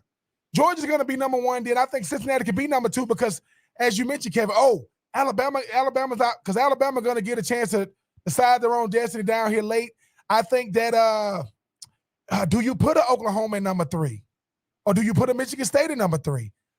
This college football playoff, the first ranking that comes out, Kevin, I think it's just to build interest. It's to get people going. Okay, because the number 1 is the easy one, right? It's always a 2, 3, and 4. Because do you put a 1-loss Alabama in the 4 because it shows that they've already lost early? Because Texas A&M, they've been after those back-to-back losses, they've been pretty good since then. Yeah. Auburn, they still got to play. Obviously they still got the Iron Bowl down the line. The College Football Playoff Committee is always interesting to me because they're not going to tell us how they vote. They're just going to show us who they voted for. We never know. Is it strength of schedule? Is it how you played recently? Is it who you got coming up? Because Michigan State is undefeated. Ohio State has 1 loss. I think Penn State has 2 now. Michigan just got beat so Michigan is out because they've already got beaten by Michigan State. Oklahoma's still undefeated, even though they no longer have Spencer Rattler, at quarterback. Wake Forest is undefeated, and no one cares. Like, no one. Wake Forest is undefeated, never been in this position in a long time, and no one cares, Kevin, because they don't have the benefit of having the rest of the ACC kind of be a strength, and you can give that to the Clemsons of the world, the NC States of the world, the North Carolinas, the Miamis of the world, Pitt. But just when we think Pitt is good, so I think that it is going to be Georgia, Cincinnati, Oklahoma, maybe even Alabama, Ohio State, Michigan State, because some of these teams still play each other, but it's the intrigue. The first one's supposed to be because Kevin, then when you put Alabama on the outside and say they're going to play their way in, because as you said, they have the Iron Bowl, and if Auburn continues to play well, that could be for the right to go to the SEC championship game. So if Alabama wins that, you could say, well, I mean, they just beat a really good Auburn team, and got to go play Georgia the SEC championship game, and then the discussion turns to, well, if Alabama loses that, are they out? So I mean that to me will be the intrigue is you leave Alabama out knowing good and well that at some point they're going to find their way back in there. Yes, and Kevin, you know this. The wild card is always going to be Alabama. Like when it comes to the college football playoff, it's always Alabama. It's not Clemson. It's not Georgia. It's not Oklahoma. It's not Ohio State. It's Alabama. It's because Alabama get to write their own ticket. Now, Georgia's have to keep, Georgia's going to be number 1. That number 2, I don't see why it shouldn't be Cincinnati because why not put Cincinnati in number 2? Because I don't know who they got left on their schedule. They don't get the benefit of having, quote, big games down the stretch to help them keep their position. Yeah, so they'll probably get pushed down. But do you go with all undefeated teams in the top 4? Do you go Georgia? Do you go Cincinnati? Do you go Oklahoma and Michigan State? Or do you start putting a 1 loss? Because this is what people ain't talking about too. Oregon only has 1 loss. Ohio State lost to Oregon, only has 1 loss. Alabama is the best 1-loss team because they're Alabama, not because they lost to Texas A&M, but Texas A&M and Auburn and Ole Miss and Georgia, because right now, the SEC is looking good at the conference because you're going to have 4, maybe 5 teams in the top 15, with most of those teams not named Georgia coming from the SEC West. So Alabama is sitting pretty because Auburn is 6-2. I think Ole Miss has lost 2 games. I think Texas A&M has lost 2 games, all going to be in the top 15. But yes, Kevin, I am interested to see because people are afraid to death of Nick Saban. Oh my God, we put Nick Saban in Alabama at number 5. Well, they still going to have a chance to get in. But shout out to Michigan State, who probably should be in that top 4. Cincinnati. So my top 4, I mean, I know we just went about, I mean, it should be Georgia, Cincinnati, Michigan State, and maybe even, maybe like Oklahoma, Kevin, because like I said, these other teams get a shot to play their way in. Yeah, Cincinnati's big win today, obviously beating Notre Dame by a couple of scores. They beat South Florida pretty bad. I mean, Central Florida, not what Central Florida has been in years past. They've got Tulsa, South Florida, SMU. They really did not need the kickoff to be returned against SMU last week. On Saturday, SMU was undefeated going into last week's game. They may fall out of the top 25. And then you have East Carolina to finish up the season. So as you said, you really don't have a lot of great resume boosters coming down the stretch, but you can't afford a loss. And I think it will not be so much as what Cincinnati's doing. It'll be what everybody else around them is doing. And again, that's always been kind of my problem with the playoff is we're kicking guys out because we don't think they're as good. Well, the job is to not think who's very good. The job is to let's go find out who's good, right? Based on what they've done. And if Cincinnati gets in, if they're that bad, well, they'll get beat 56-0, I guess. I mean, but I think, again, a 12-team playoff, Cincinnati would be in. I think that would be great intrigue as to who they would get matched up. But I'm interested to see where Cincinnati is. I don't think they're going to get in, even if they win out, largely because the justification will be, well, Alabama beat Auburn in the Iron Bowl. They get to move up. Michigan State and Ohio State are going to play each other. That's a big matchup. Oklahoma and Oklahoma State, who's still having a solid season, will get to play each other. So I think there's some opportunities there for those other teams to kind of solidify themselves and more reason to move Cincinnati out. But I do think the more I think about it, Ben, I think if you really go for that controversy angle, and I think Oklahoma would be 3, Michigan State would be 4, and I don't think that's a controversial pick as much as it would just be like, wow, Michigan State's there and Alabama isn't. And I think that might be how it goes. Again, we gave our 4 last segment, but I think what it could be is Georgia 1. I think Cincinnati will be not 2 because it's easier to move them down a couple of spots as the season goes on. So it'll be Cincinnati, or be Georgia, probably Oklahoma, Cincinnati, Michigan State, and then you got the Ohio States and Alabamas right there on the outside looking in. Everybody's going, but don't worry. If they do what they're supposed to do, they'll find their way back in there. So I think that's where your intrigue comes in the first week of the poll. And we'll see what they say when it comes out tomorrow night. But again, like you said, part of it is a little bit of intrigue in the first week and knowing that it's probably going to change before people get all outraged at the end of the day. Kevin, when it comes to the college football playoff, let's not act like these people don't have egos as well. They want everybody talking about them. I mean, we have to wait. I mean, think about the AP poll, the coaches poll. They get to have they shine before the season, during the season, after the season. The college football playoff. I mean, who's going to be the one to get the oohs and the ahs? And right now, it's going to be Alabama and Cincinnati. If Cincinnati's at 2, people are going to be thinking, hey man, how y'all going to justify them getting pushed down? But Kevin, I do agree they'll be around the 3 or the 4 area. Alabama controls everything. You either got to beat them to win it all or beat them to get in. So we will see what happens. But yes, the first poll is usually the most controversial, Kevin, because now you're finna see if you have a legitimate shot to be the last team standing. If you are nowhere near 6 or 7, you have no shot at being part of the Final Four unless Georgia does something catastrophic these last 4 games of the season. Yeah, we've got more to come here on 3 and Out all across the Southern Pigskin Radio Network. Hit us up on Twitter at Pigskin Radio, streaming live at ESPNCoastal.com.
Falcons lose to Carolina over the weekend, Ben, and just another poor performance. I guess that might be putting it mildly there for the Atlanta Falcons. 19-13, they lose. This is after the Panthers fumble on the first play of the game, and Atlanta picks up the ball on the 26-yard line of Carolina, gets just 3 points out of it, and they go on to lose, and 213 total yards for the Atlanta Falcons. 2 picks, sacked Matt Ryan 3 times, and the Falcons defense comes up with 1 fumble, no interceptions, and no sacks. So really not a great day by the defense at all for Atlanta. How disappointing is that to a Carolina team that was obviously not at full strength, and you don't get the job done?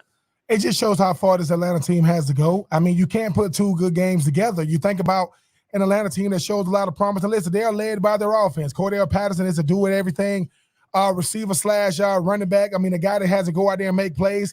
Calvin Ridley, a guy that stepped away from the team. Kevin, if we able to get to it, to deal with his mental health. Kyle Pitts, I mean, over what set the franchise record for most receiving yards for a tight end in Atlanta franchise history in a single game. Only 2 catches on Sunday. It's the thing about Matty Ice is we don't give him enough credit for it. Since he's been on the team, Kevin, if he don't play well, the team don't play well.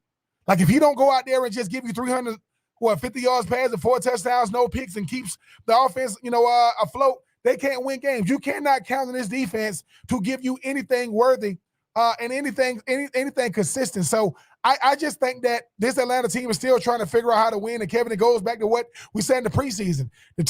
This offense never played in the preseason. This offense is still trying to figure out who it is. Mike Davis can't even get as many carries or as much production as Cordell Patterson running the football. So I think both had 9 carries in there. I think we're separated by maybe 12 or 13 yards. Mike Davis did have a little bit, but by and large, you're right. But it's been Cordell Patterson outperforming Mike Davis. Yeah, and look, I don't know if that's by design. I mean, obviously, I'm not in practice. I heard a lot of great things coming out of training camp about Mike Davis, but this Atlanta team as a whole has to figure out how to play consistent football in all 3 phases. Man, you show spurts. There are times in the game that they look really, really good, but it's too many times in the game they look really, really bad. You got to find a way to, to be consistent, from first quarter, second quarter, halftime adjustment, come out and try to, finish the game, put the team away in the fourth quarter. This is the Atlanta team that's still trying to figure out how to be a playoff caliber team in a very, very competitive division. Carolina should not have beaten the Falcons, point blank, period, but they did do it. And give Matt Rule a lot of credit, Kevin. I mean, people thinking that maybe he got a too big of a contract coming, out of Baylor, but finding a way to get it done. His team seems to be playing good football for him. Yeah, and again, for the Falcons, as you said, disappointing. Yeah, Kyle Pitts, only 2 catches, 6 targets, and only 2 catches on the ball game. And as you said, this is an Atlanta team that inexplicably went from a team with good offense and no defense to a team that struggles on offense week in and week out. And again, at this stage of the season, Ben, you've had 7 games in an off week. I'm not going to make the excuse that guys sitting out the preseason is that big of a difference, but at this point, but at some point, a new head coach with a new way of doing things. I mean, I think you got to ask, why weren't they playing just to try to develop that cohesiveness at game speed versus somebody else with everybody watching? And it just seems like this offense at times can't get out of its own way. And it can't all just be, well, the offensive line isn't good. Well, I mean, at some point, the whole offense has to wear it. I mean, Matt Ryan yesterday, Ben, was 20 completions. 20 completions. Sounds like a pretty good day. 146 yards. That's not going to get it done. If you're going to 20 completions, you want 225, 250. You want some big stuff happening in the passing game, and you didn't even get to 150. So I look at this Falcons team, and it's rough. And now you throw in the Calvin Ridley stuff on top of it, Ben, and it's a tough situation for the Atlanta Falcons. And again, I know Calvin Ridley said, "Look, I got to step away. I've got some mental stuff I'm dealing with, and that's going to be that." So if you're the Falcons, I mean, that's a no-win because you can't really go out and say, "Well, we expect him back in 2 weeks." I mean, you may want that to be the case, but in today's day and age where you're talking about mental health, it's pretty much, I'm out for my mental health. When are you coming back? I don't know. So, I mean, so now you're looking at a situation where You could go the rest of the way maybe without Calvin Ridley. Who knows? And you're already an offense that doesn't perform at a high level consistently, and now you lost one of your best pass catchers. Yeah, listen, obviously I'm rooting for Calvin Ridley. I understand in today's age, Kevin, I mean, mental health is really, really huge in all levels of sports, definitely in life, and I respect it. I mean, we never ever know what a player is dealing with, and and not just in football, in life. If my head isn't in what I'm doing, it's going to be hard for me to go out there and perform, especially when you talk about the highest level of sports. So I salute and respect Calvin Ridley and what he's doing. And he even said, look, man, I would love to be out there with my teammates, man, my head just isn't in it. But Kevin, it's going to be hard to replace his leadership. It's definitely going to be hard to replace his production because now, if he's not the number one, that means the team can focus more on Kyle Pitts. And as you can see, that rookie is not ready to deal with inside-out coverage. That takes years to develop as far as like getting open where guys are playing you inside and out. But if Kyle Pitts isn't there and Justin Gage really is getting it done and Cordell Patterson is getting the lion's share of the workload as far as like catching the football and running the football, dare I say it is going to be an even longer year for these Atlanta Falcons. Yeah, I mean, nobody scares you now, right? I mean, if you could just watch Kyle Pitts, and is Hayden Hurst going to beat us? Is Zacchaeus going to beat us? They had a young man, Tajay Sharp, who played at UMass.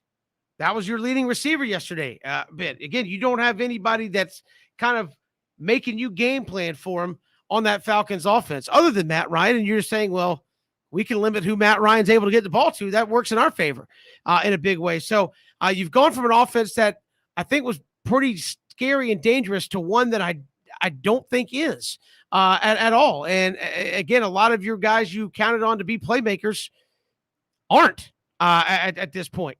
Mike Davis, average to below average, and that average might be being nice at this point in terms of number one running back production from a head coach that wants to run the football bit, right? I mean, you struggle to get 80 yards most games from a head coach who wants to run the football.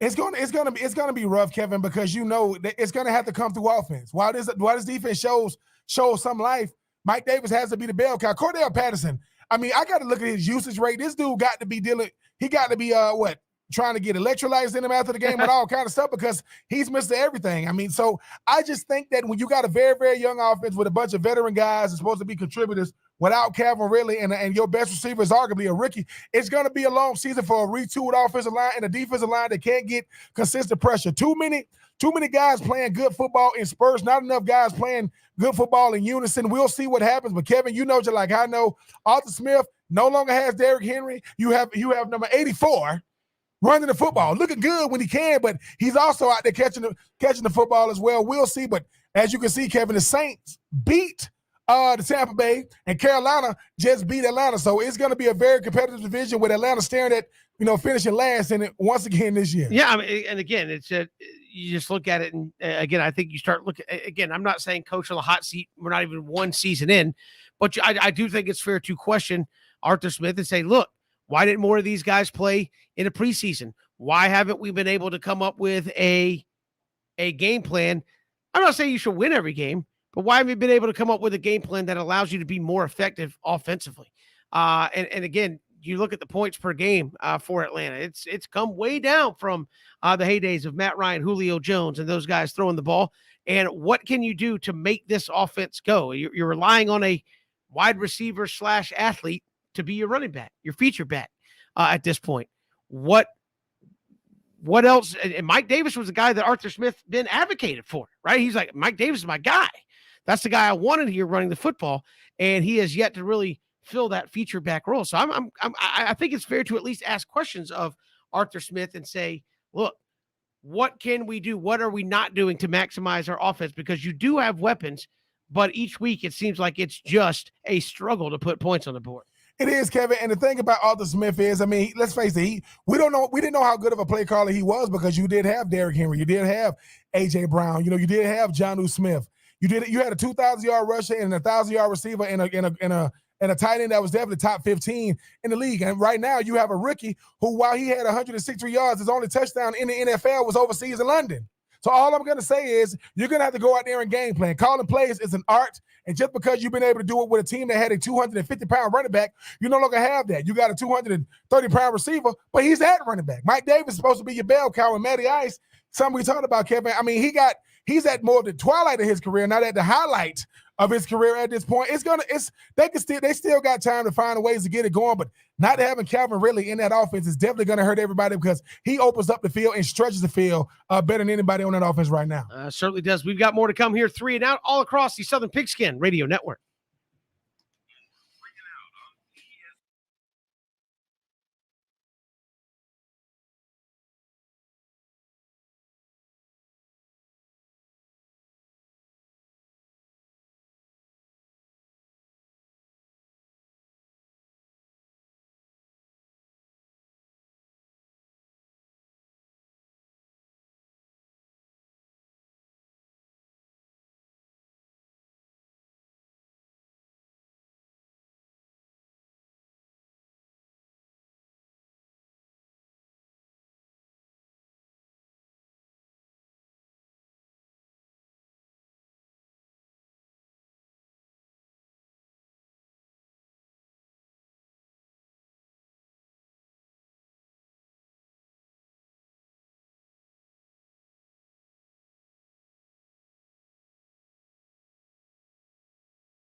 Good to have you along here, 3 and Out on the Southern Pigskin Radio Network. Kevin Thomas, he has been Troop, and Ben was talking during the break. We were talking about Matt Ryan, and just you look at the NFL in general with injuries, Russell Wilson, and like how many teams truly have a, quote, franchise quarterback, Ben, when you're sitting there talking about, oh, he's the franchise quarterback. And you kind of walk through a little exercise there. You're like, it's not as many franchise quarterbacks as you think there are in the NFL. It's not, Kevin. And, you know, when I think about franchise quarterbacks, I'm thinking about a guy that's either won MVP, has take you to a Super Bowl, or really just elevates your team. Lamar Jackson, Tom Brady, Russell Wilson, Matt Ryan, Aaron Rodgers, Kyler Murray, Justin Herbert, Pat Mahomes, Matthew Stafford, Joe Burrow, Dak Prescott, Josh Allen, David Carr. Now, these are the people I didn't mention. Teddy Bridgewater, Tyrod Taylor, Ryan Fitzpatrick, Jameis Winston, Jared Goff, Carson Wentz, Baker Mayfield, Tua Tagovailoa, Kirk Cousins, Daniel Jones, Ryan Tannehill, Jimmy Garoppolo, Jalen Hurts, Sam Darnold. Then you got the rookies, Trevor Lawrence, Justin Fields, Zach Wilson, Trey Lance, Matt Jones. I just mentioned 19 teams that do not have franchise quarterbacks. So when you start asking, hey man, what are the similarities of good teams? Good quarterbacks. Lamar Jackson, Ravens, good team. Tom Brady, Bucks, good team. Russell Wilson, even though he's hurt right now. Geno Smith doing his best. Matt Ryan, Matt Ryan might be the outlier on this list. Aaron Rodgers, Kyler Murray, Justin Herbert, Pat Mahomes. Now Matthew Stafford gets Sean McVay, and he just got a new freaking teammate today, Von Miller, to go along with Jalen Ramsey. You know, and that dude, Aaron Donald. Joe Burrow, Dak Prescott, Josh Allen, David Carr. What I'm trying to say is, Kevin, we be thinking that, you know, these teams aren't good. You got to have a good quarterback. But then you want to have an elite quarterback, not just a good one. So when you start asking why the Sam Howells and the Spencer Rattles and the Desmond Ritters, you know, and these guys are always looked upon to be first-round picks, because they're going to come into a franchise that's bad. I just gave you 19 and I love you, Matty Ice. I'm just giving Matty Ice because Matty Ice fit both. He's a regular season MVP. Obviously, he's a Super Bowl participant, not a Super Bowl winner. And he's been a franchise guy since he's been there. Kevin, we started talking about quarterback play. Show me a bad team, I'll probably show you a bad quarterback. Now, that's not always the case, but when you start thinking about these teams and why they're not playing well, Ryan Tannehill, why was he on there when he got he's been a consistent playoff participant every year? Derrick Henry, AJ Brown, and who just got hurt? Derrick Henry. For the rest of the season, they just got Adrian Peterson. So I just think that when people get to talking about why the quarterback position is so incredible, because you got a great quarterback, you got a shot to be really, really good. I mean, if AJ Green understands this is a pass play being thrown to him and not a run play, Kyler Murray and those guys will be undefeated right now. Aaron Rodgers is coming off an MVP season. Tom Brady, he's coming off a Super Bowl winning season. Russell Wilson is trying to get his first ever MVP. Lamar Jackson, I mean, I know every time he loses, people think he's the worst. Second year in the league, already had an MVP season and won. Play his first playoff game last year. You know who's not on this list? Baker Mayfield. Because Kyler Murray and Lamar Jackson, all these guys got drafted behind him are outplaying him. And I know people are gonna say Jared Goff. What about him? Jalen Hurts. What about him? Josh Allen is a MVP candidate. So I think if your quarterback isn't top 10, Kevin, as far as like elite play, it's going to be a long season, because a bunch of yards means nothing. Wins means everything, and you need a quarterback that can get you in that win column. Yeah. Again, I think the quest, as you said, 19. I know you were counting some rookies in there. Yeah. Because I think people if you take the rookies out, I think it's 14 teams. So if you take the rookies out, virtually half the league is still hunting for a franchise quarterback, which is, again, as a lot of teams saying, we may or may not be sure. And you get a lot of those guys, as you said, that are jumping teams, retreading here and there, trying to stay in the league. Interesting thought there. And again, you said Matt Ryan, and this is always discussion around Matt Ryan. Is he elite? And this is a discussion the Falcons had before they decided Matt Ryan or Julio Jones. How far is Matt Ryan away from being a Jag? Now, I don't mean a Jacksonville Jaguar. If you listen to the show, you know Ben says a Jag is just another guy. I mean, how far off is Matt Ryan from being just another quarterback in the league versus a guy that can take you where you want to go? He's not far, and Kevin, that's because of how long he's played and not really how he's playing. He's giving y'all he's got what? How many drafts have we seen come and go? What, 13, 14 now with Matty Ice? So that's a lot of guys. Matt Schaub, with his replacement, his backup, what? for about 5 years. Now I think it's back up now. It's what Felipe's one of them. Felipe's one. I can't think of the other kid out of. I'm just having a brain fart right now out of UCLA. But Josh Rosen. Josh Rosen. And Josh Rosen, he's trying to be on the Ryan Fitzpatrick, and not because of elite play. I'm trying to play on all 32 teams at this point. But no, I just think that for me, Matty Ice is a Jag, not because he's not elite anymore. It's because his best years are behind him, Kevin. He's giving you all he's got. They gave, they gave him a weapon in Kyle Pitts, but that was hoping that Calvin Ridley, Justin Gage, and Hayden Hurst was going to be there, not Cordell Patterson leading the team in receiving yards and rushing yards at this point. So we'll see what happens with Matty Ice, but Matty Ice going to give you all he got. Has an MVP on his resume, something that Drew Brees never did, by the way.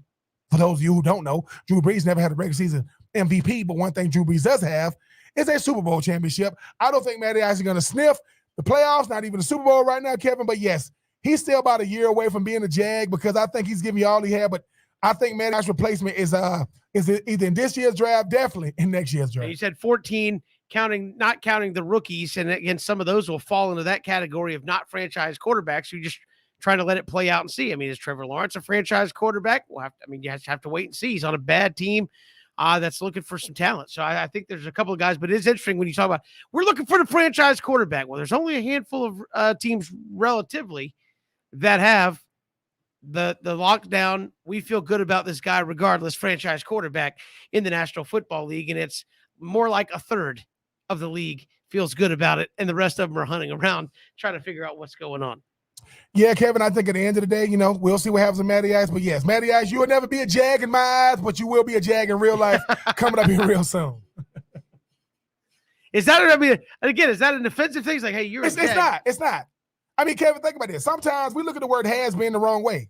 Has been mean at one point you was that guy. But outside of Tom Brady, outside of Cal Ripken Jr., outside of LeBron, by the time it's going to catch you. And when he catches you, he's going to jump on your back. He's going to jump on your back, and you ain't going to be able to move. So for Matty Ice, too many hits, too many head coaches, too many offensive coordinators. I mean, Kyle Shanahan. Listen, I know they give you a lot of money out there in San Fran, man, but come on back to the ATL, homie, man.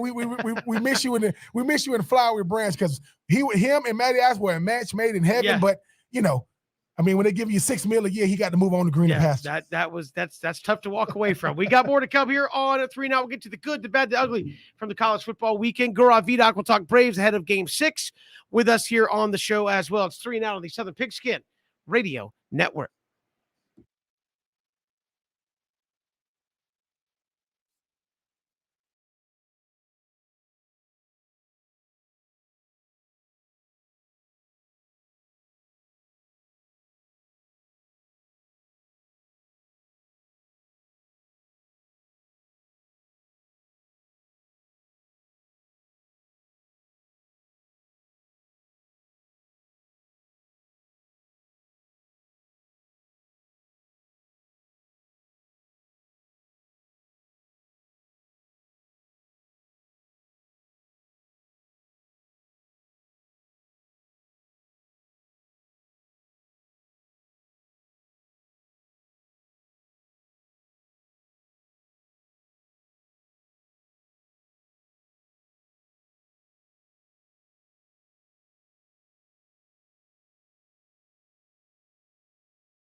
Welcome back. Hour number 3. Kevin Thomas, Ben Troop here with you. A lot to get to coming up this hour. We'll hear from Brooks Austin. Also, Gaurav Vidak will join us from Talking Chop. We'll talk Braves ahead of Game 6 and 7 in the World Series, which Game 6 coming up tomorrow night there in Houston. So he'll join us in just a little bit. But Ben, we do it every Monday on the show, a little good, bad, and the ugly from the college football weekend. Let's start out, obviously, with the good. Woo, man. For me, I'm gonna go with Michigan State, Kevin. I think sometimes we get so caught up in, well, I'm gonna go Michigan State the game first. I'm gonna go with the quarterback second with the, had a quarterback duel, but I'm gonna go with Michigan State and Mel Tucker. We obviously, the SEC and ACC is near and dear to our hearts, and we don't really take part in, I like to watch exciting football. And when I think Big Ten, I think, I go to the garage, I go get the paint. I dip the paint in this, I dip the brush in the paint, I paint on the wall, and I watch it dry. That is usually Big Ten football. Very, very bland, nothing really to it. It's like, food with no seasoning. You can eat it, but it's gonna hurt your throat. I'm just saying, because ain't no seasoning to it. But Kevin, I was very, very surprised. Mel Tucker, I obviously had a cup of coffee at Colorado. People thought, okay, why is he moving on to Michigan State, but been very, very good and got those boys. Dare I say, with the college football playoff coming out tonight, they might find themselves in the top 4. So give me Michigan State first with the good, with the quarterback second, and obviously Michigan State coming out with the dub. Yeah, that was a wonderful game. I'm going to say my good is probably could have been used every week on the show, but the good is the Georgia defense. Again, I've been back and forth kind of first half, teams trying to struggle to find their foothold in that Georgia-Florida game, and then within 2 minutes and 16 seconds, Georgia had scored 3 times, most of that directly because of the Georgia defense. Got the fumble strip by Nolan Smith. I got the interception, I think, again by Nolan Smith. And then you had another interception by Nakobe Dean there before the half. Unbelievable defensive performance. Florida got nothing. They got a touchdown late off of a Stetson Bennett interception that they then converted into points. But that Georgia defense, stifling in every sense of the word. And they continue to play like one of the best units we've seen in a long, long time. I don't know how you're going to score on them when it comes down to it, if anybody's going to do it. All right, what about the bad? Georgia Southern. For everything we talked about in the first hour, Kevin. Georgia Southern and Georgia State has become a rivalry. Most people don't know about it. Obviously, we understand about it. I-16, man, up and down I-16, who's the real GSU? Georgia State had to start the rivalry, Kevin, with Georgia Southern. Ain't even have to entertain that nonsense. And the last 8 games, Georgia State has found himself on the winning end of this thing, winning 5 out of the last 8. So for me, it's Georgia Southern, not because Georgia Southern isn't a good enough team to go out there and beat Georgia State, but you are losing in this rivalry. So listen, Coach Lawson, who's no longer with the team, I think he did a hell of a job when he was there, had to sit in front of a Georgia State banner at Sun Belt Media Days. But for me, Kevin, it is Georgia Southern because, just like I know, Kevin, sometimes you need to just leave it alone because when you don't find yourself on the winning end of it, it makes Georgia State and recruiting look much better than you right now. So listen, I can say this. If you're a country boy, you go to Statesboro. You're a city boy, you go to Atlanta. But right now, them Georgia State boys who was in that old Turner Field, it's finding a way to be on the right side of it. So give me them Georgia Southern boys just making this rivalry look so much more lopsided as the years go on. The bad, I'm going to go with ACC. And again, we joke, man, the ACC out-ACC'd itself. Again, Pitt playing well. You're like, oh, man, I don't know if you saw the last couple of minutes of that game with Miami.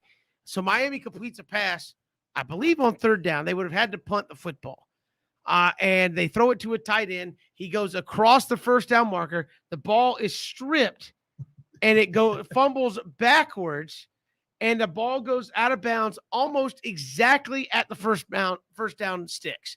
So they had a review for like 15 minutes. They pull the chains, and Miami makes it 1st down, game over. And then, so there you go. Pitt, a team that was looking to be a 1-loss potential team, loses again. That leaves you with Wake Forest and nobody else.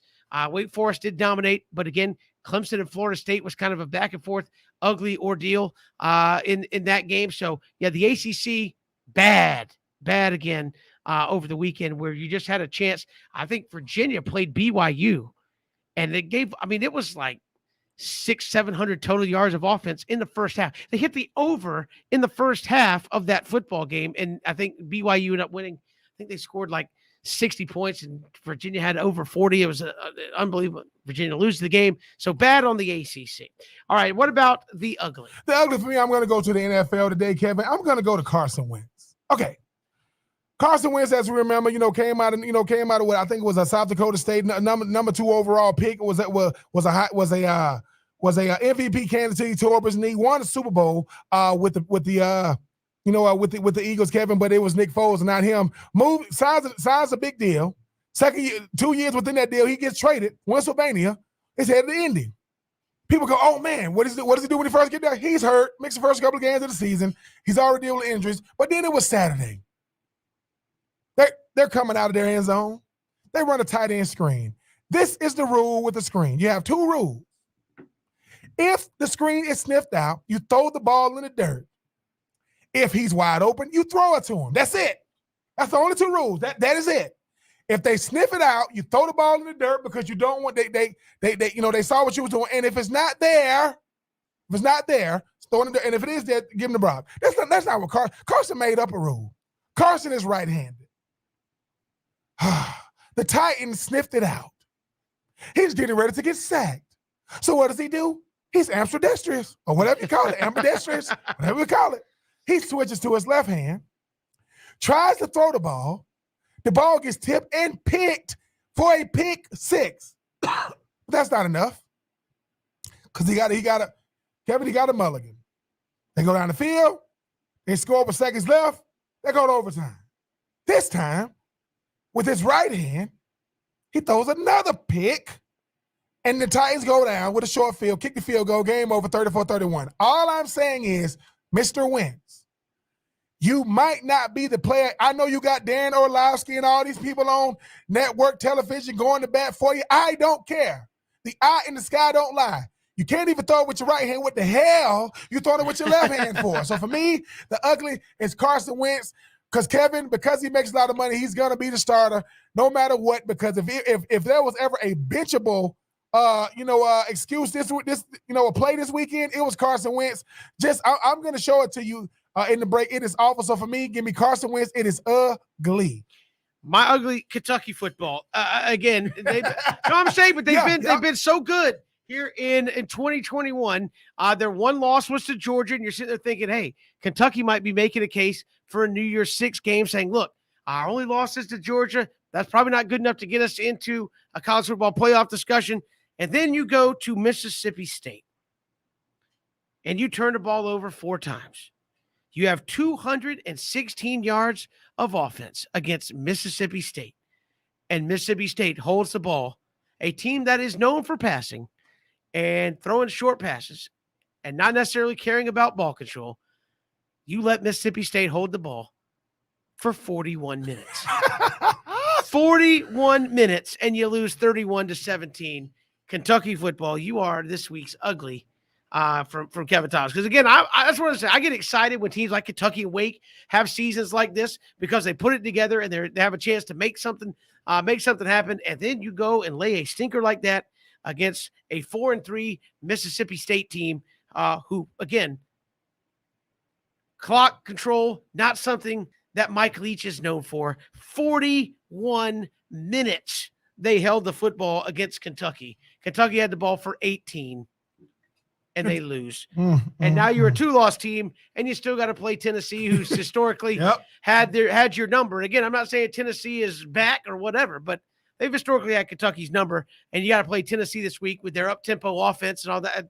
It could turn sour for Kentucky relatively quickly there in the SEC. I mean, Kevin, we're talking about Coach Stoops and saying he's doing an incredible job at Kentucky, which he has, and then people are, oh man, they beat Florida, man, they coming in undefeated, beat Mizzou and all these different things. Then they get the hell beat out of them by Georgia, which everybody does.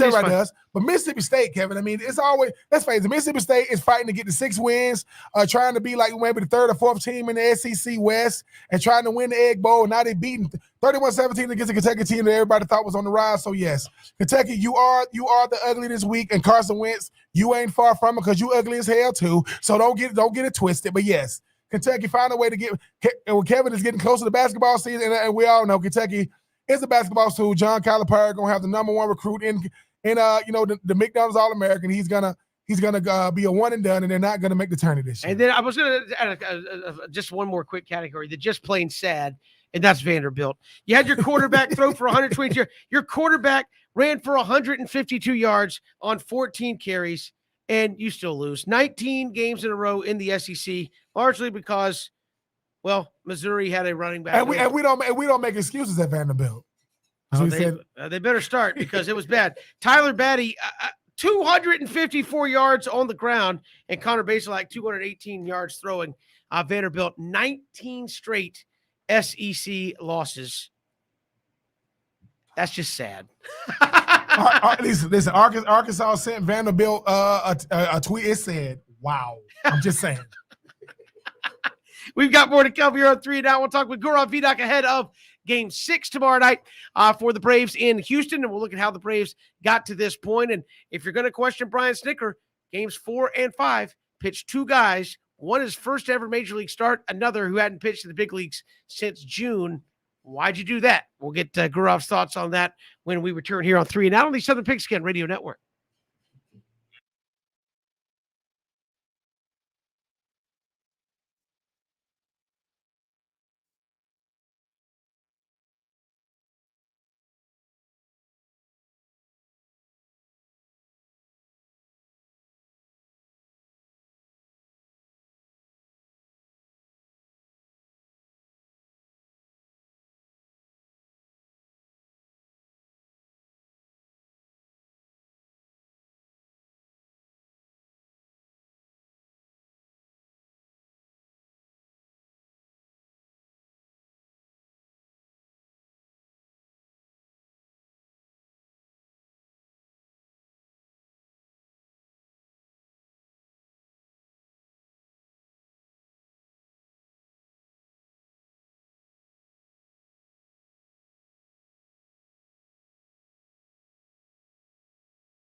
tough one last night in game number 5 of the World Series. But hey, just need to win one more and a championship coming to Atlanta. Gaurav Vidoc joins us here from Talking Chop. Gaurav, welcome to the show. How are you?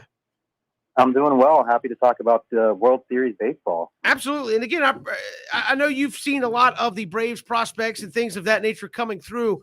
It was bullpen games on Saturday and Sunday. You won one of those.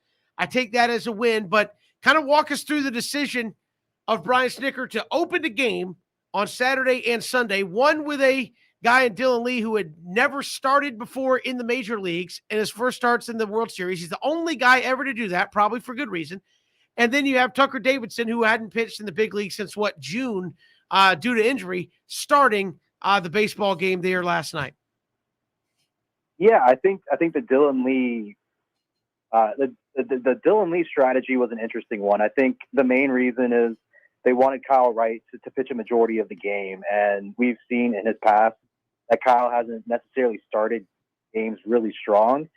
Personally, I probably would have gone with someone like a Jesse Chavez in that situation, just because Dylan Lee coming into that game had pitched 4 innings total in the majors. I know they were trying to stack lefties and maybe get the Astros to put a bunch of lefties up top, but Dusty's gonna stick to the same strategy that got them to the World Series, so we didn't really see that. I think it ended up hurting the Braves a little bit, but Kyle Wright was able to pitch an amazing game, almost going with 5 innings of 1-run baseball. And then game 5, the Braves needed innings from somebody. Unfortunately, Tucker Davidson, he has a great story. He hasn't pitched since June, making his return from a forearm strain. It didn't work out. His first inning, he looked really sharp, but then, as you can imagine, not having pitched in a single game dating back to June, you're going to be rusty, and that certainly showed up. And then, he just kind of fell apart with Minter, of all people, struggling a lot after, who knows, maybe a lot of usage. It could just have been a really bad day for him. So I understood the strategy. The execution didn't really work out. And excluding game 5, how impressed have you been with this bullpen for the Braves? We know coming into this World Series, all eyes were going to be on that bullpen. I mean, how impressed have you been with the guys despite game 5? I mean, you know what you're going to get from the big 4 between Jackson, Minter, Will Smith, and Matzik, but then it's everyone else. Chris Martin had a really good inning himself. Jesse Chavez struggled yesterday, which is something that you haven't really seen too much. But then again, Drew Smiley got 3 really big innings last night, which were able to preserve the arms of Matzik and them, and they're able to potentially pitch multiple innings in a game 6 closeout scenario. So yeah, you really can't understate just how incredible they've been. It seems like every single game has been almost a new record. I know a crazy stat heading into game 6 was, of all players on both rosters, it's actually Luke Jackson that's had analytically that has had the most impact for a title. And that's coming from a middle reliever. So you really cannot understate just how impressive these arms have been.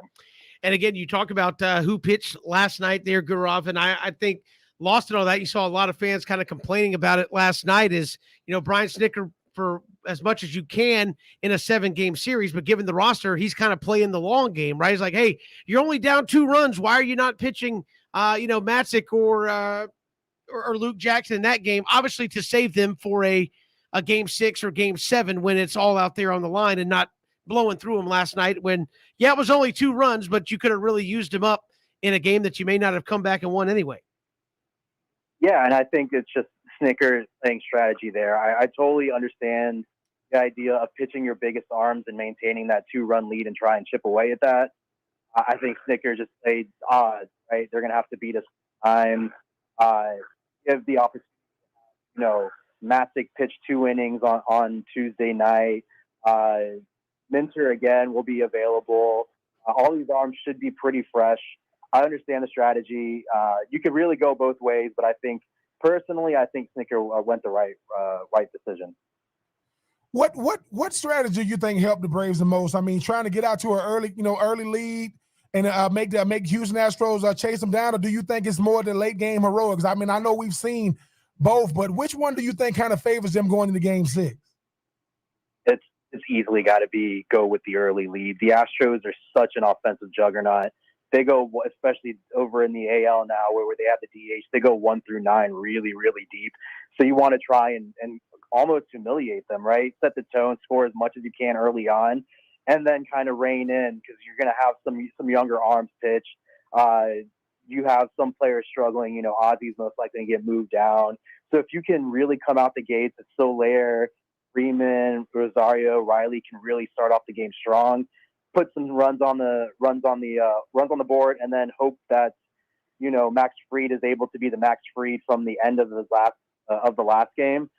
You have a recipe for success, because if you're able to really shorten the games or really early get Fried through 5 or 6 and then have the big arms or the night shift take over, then you have a real high probability of winning that game and winning a World Series. Gaurav Vidak, Talking Chop, joining us here on 3 and Out. And Gaurav, what's your confidence level with Max at this point? I know a lot of people said, look, when he's good, he's really good, but down the stretch, he's been shaky. Where's your confidence level in Max on the road, hostile environment there in Houston? It's still extremely high for me. It's still Max Fried. He's put together 2 incredible seasons.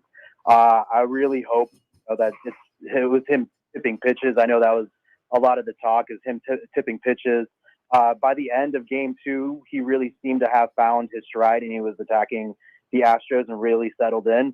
Really hoping, it's been a couple of tough starts, but there's no one else I would rather have, especially with Charlie Morton out, for this closeout game 6. I have the utmost confidence in him.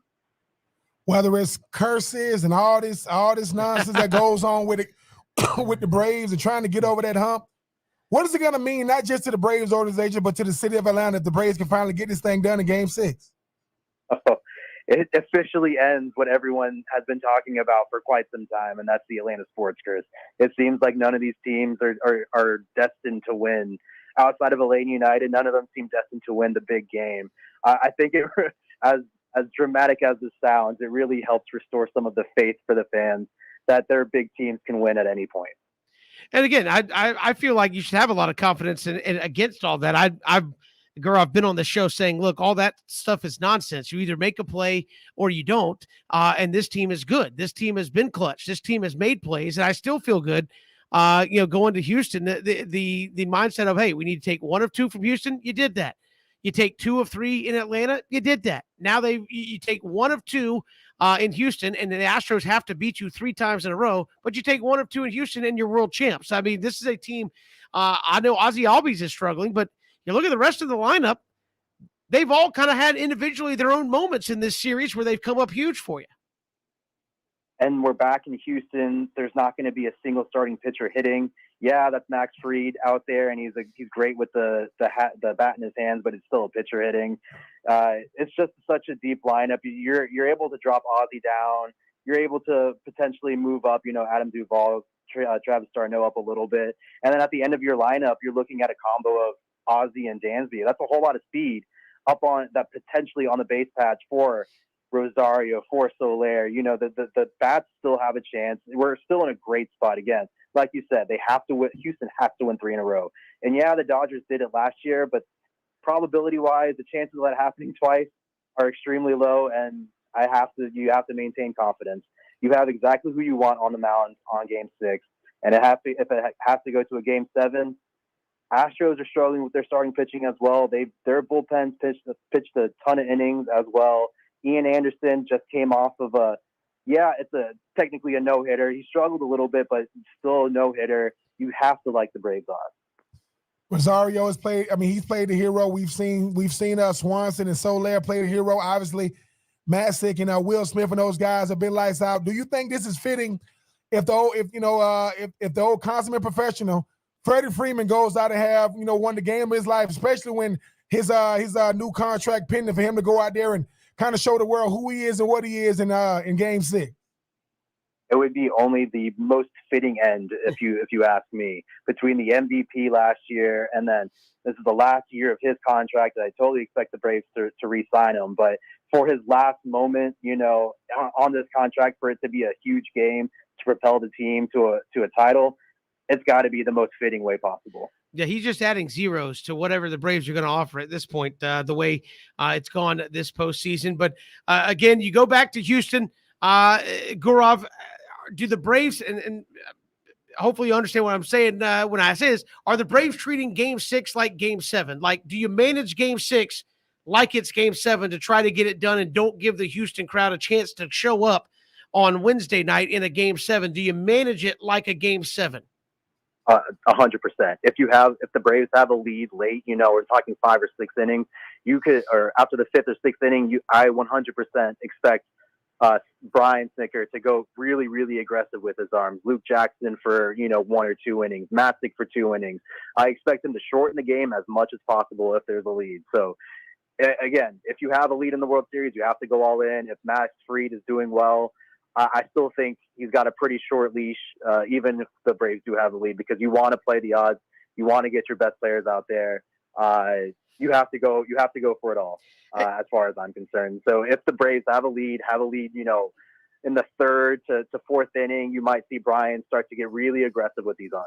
And Gaurav, I've asked a lot of people about this. I'm interested to get your thoughts on it, that just the way the game has evolved, that the starting pitchers make the money. Yet here in the postseason, and especially in this World Series, both teams have had bullpen games. Both teams have been quick to yank their starters out. And it seems like the guys you trust the least are the guys you pay the most money to go out and win your games. And the guys you trust the most are the guys that are coming in on the back end. Kind of the baseball's like gone opposite of itself here in the last handful of years, where the guys you trust the most are the ones you only need to pitch for an inning. Yeah, it essentially has evolved into a sport where the starting pitchers are there to carry you through the regular season. And then when it comes crunch time, you want to make sure you got your best, freshest arms out there for the best matchup possible. You're totally seeing an evolution in baseball. I don't think much is going to change either. I think the regular season is still going to be owned by starting pitching, but you're going to see a transition to people using openers in the playoffs, trying to play those matchups, get opposing managers to try and outthink themselves. You really saw Dave Roberts do that in the NLCS. He really overthought things based on some of the strategy that Brian Snitker has. But yeah, you're 100% right. We're definitely seeing an evolution in baseball. Gaurav Vidoc, Talking Chop, our guest here on 3 and Out. Gaurav, we appreciate the time. Thanks so much. Thanks for having me on. Appreciate it. Gaurav Vidoc joining us here. It's the Braves and Astros tomorrow night, game 6. And I know, Ben, football is a little different. You don't obviously play a series, but he said, I kind of agree. You manage game 6 like it's game 7. And if you are available, we're using you. We are doing everything we can to get this thing done tomorrow night. I think that's how you have to go into it, Kevin. You don't want to play with this Astros team that's very, very dangerous. I mean, because I know you're playing, I know you have a cushion, but you got to play as if you're the Astros, saying we got to get a win to get it over with, because this Astro team has proven. Look, man, just when you can count them out, being down 3-1, I mean, a lot of teams, they would have been over, in Truist the other night. But this is a team that understand they're playing for a different type of legacy. So, yes, if you are available, come tomorrow night, you should be ready to go out there and pitch, because we're going to need all hands on deck, Kevin.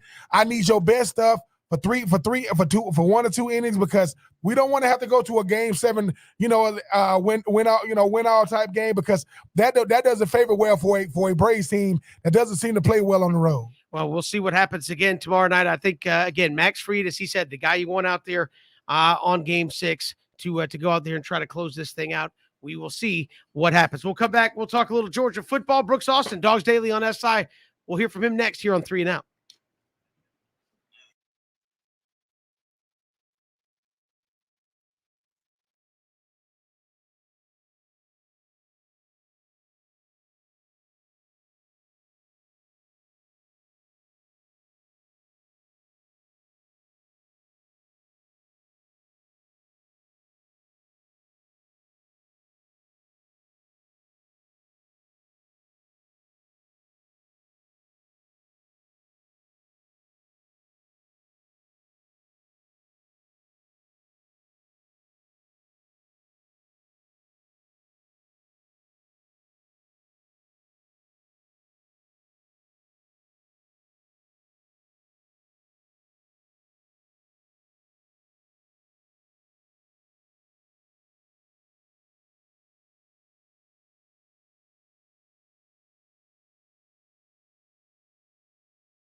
Good to have you here on this Monday Night Football coming up a little bit later tonight. But tomorrow, Ben, we'll have Game 6 of the World Series. Braves in Houston to take on the Astros. Obviously trying to finish that thing off. I know, man, last night when Duvall hit that grand slam, you said, hey, I wish I was there. Yep, I was feeling, I was like, oh, 4 runs just like that. Oh, man. And then my next thought was you just need to milk it to the 5th or 6th inning. So you could get to that bullpen. It didn't happen. But, yeah, that's why I always like to tell people, hey, when you play good teams, they're just not going to give it to you. They didn't get to the World Series by rolling over. So, yeah, the Braves going to have to go out there and earn it, and should be a lot of fun tomorrow. Kevin, it's going to be a lot of drama, and we should expect that, right? I mean, if the Braves are finally going to exercise some demons, and I don't believe in the curses either and all this nonsense, they're going to have to earn it, because I think both teams have kind of figured each other out. They've seen, okay, we've had 5 games to kind of see who does what well. But obviously, either team want to jump out on the other team early, make the other team play catch up. But Kevin, I hate to do the whole, I feel it, I can feel it in the air and all this other type of stuff. But the Braves have come a long way to get to this point. And I know these Braves right now have nothing to do with the 90s. They have nothing to do with what didn't happen before, but they carry that weight of that. Freddie Freed, I know you said going into this World Series don't even feel like, it ain't even hit you yet. I hope it hits you tomorrow night, because if Freddie Freed can go out there and be Freddie Freed, Kevin, and he can kind of lead the way, this could be a really, really good game. I expect it to be theatrics, Kevin, and I expect some years to come off my life tomorrow, because I know it's going to be crazy. But I'd rather the Braves be up 3-2 going back to Houston than to be down 3-2 going back to Houston. Certainly. And again, that's going back to Houston, trying to have to win both games as opposed to just one. The pressure is certainly on the Astros to do it, and hopefully Max Fried comes out tomorrow with his best stuff and can get the job done there for the Atlanta Braves. Appreciate Brooks Austin joining us here on 3 and Out. Also, Gaurav Vidak of Talking Chop joined us, as well as David Waters from Gators Breakdown. Again, he asked Dan Mullen about recruiting, and Dan Mullen said, we'll talk about it later. We'll see you tomorrow, 3 and Out.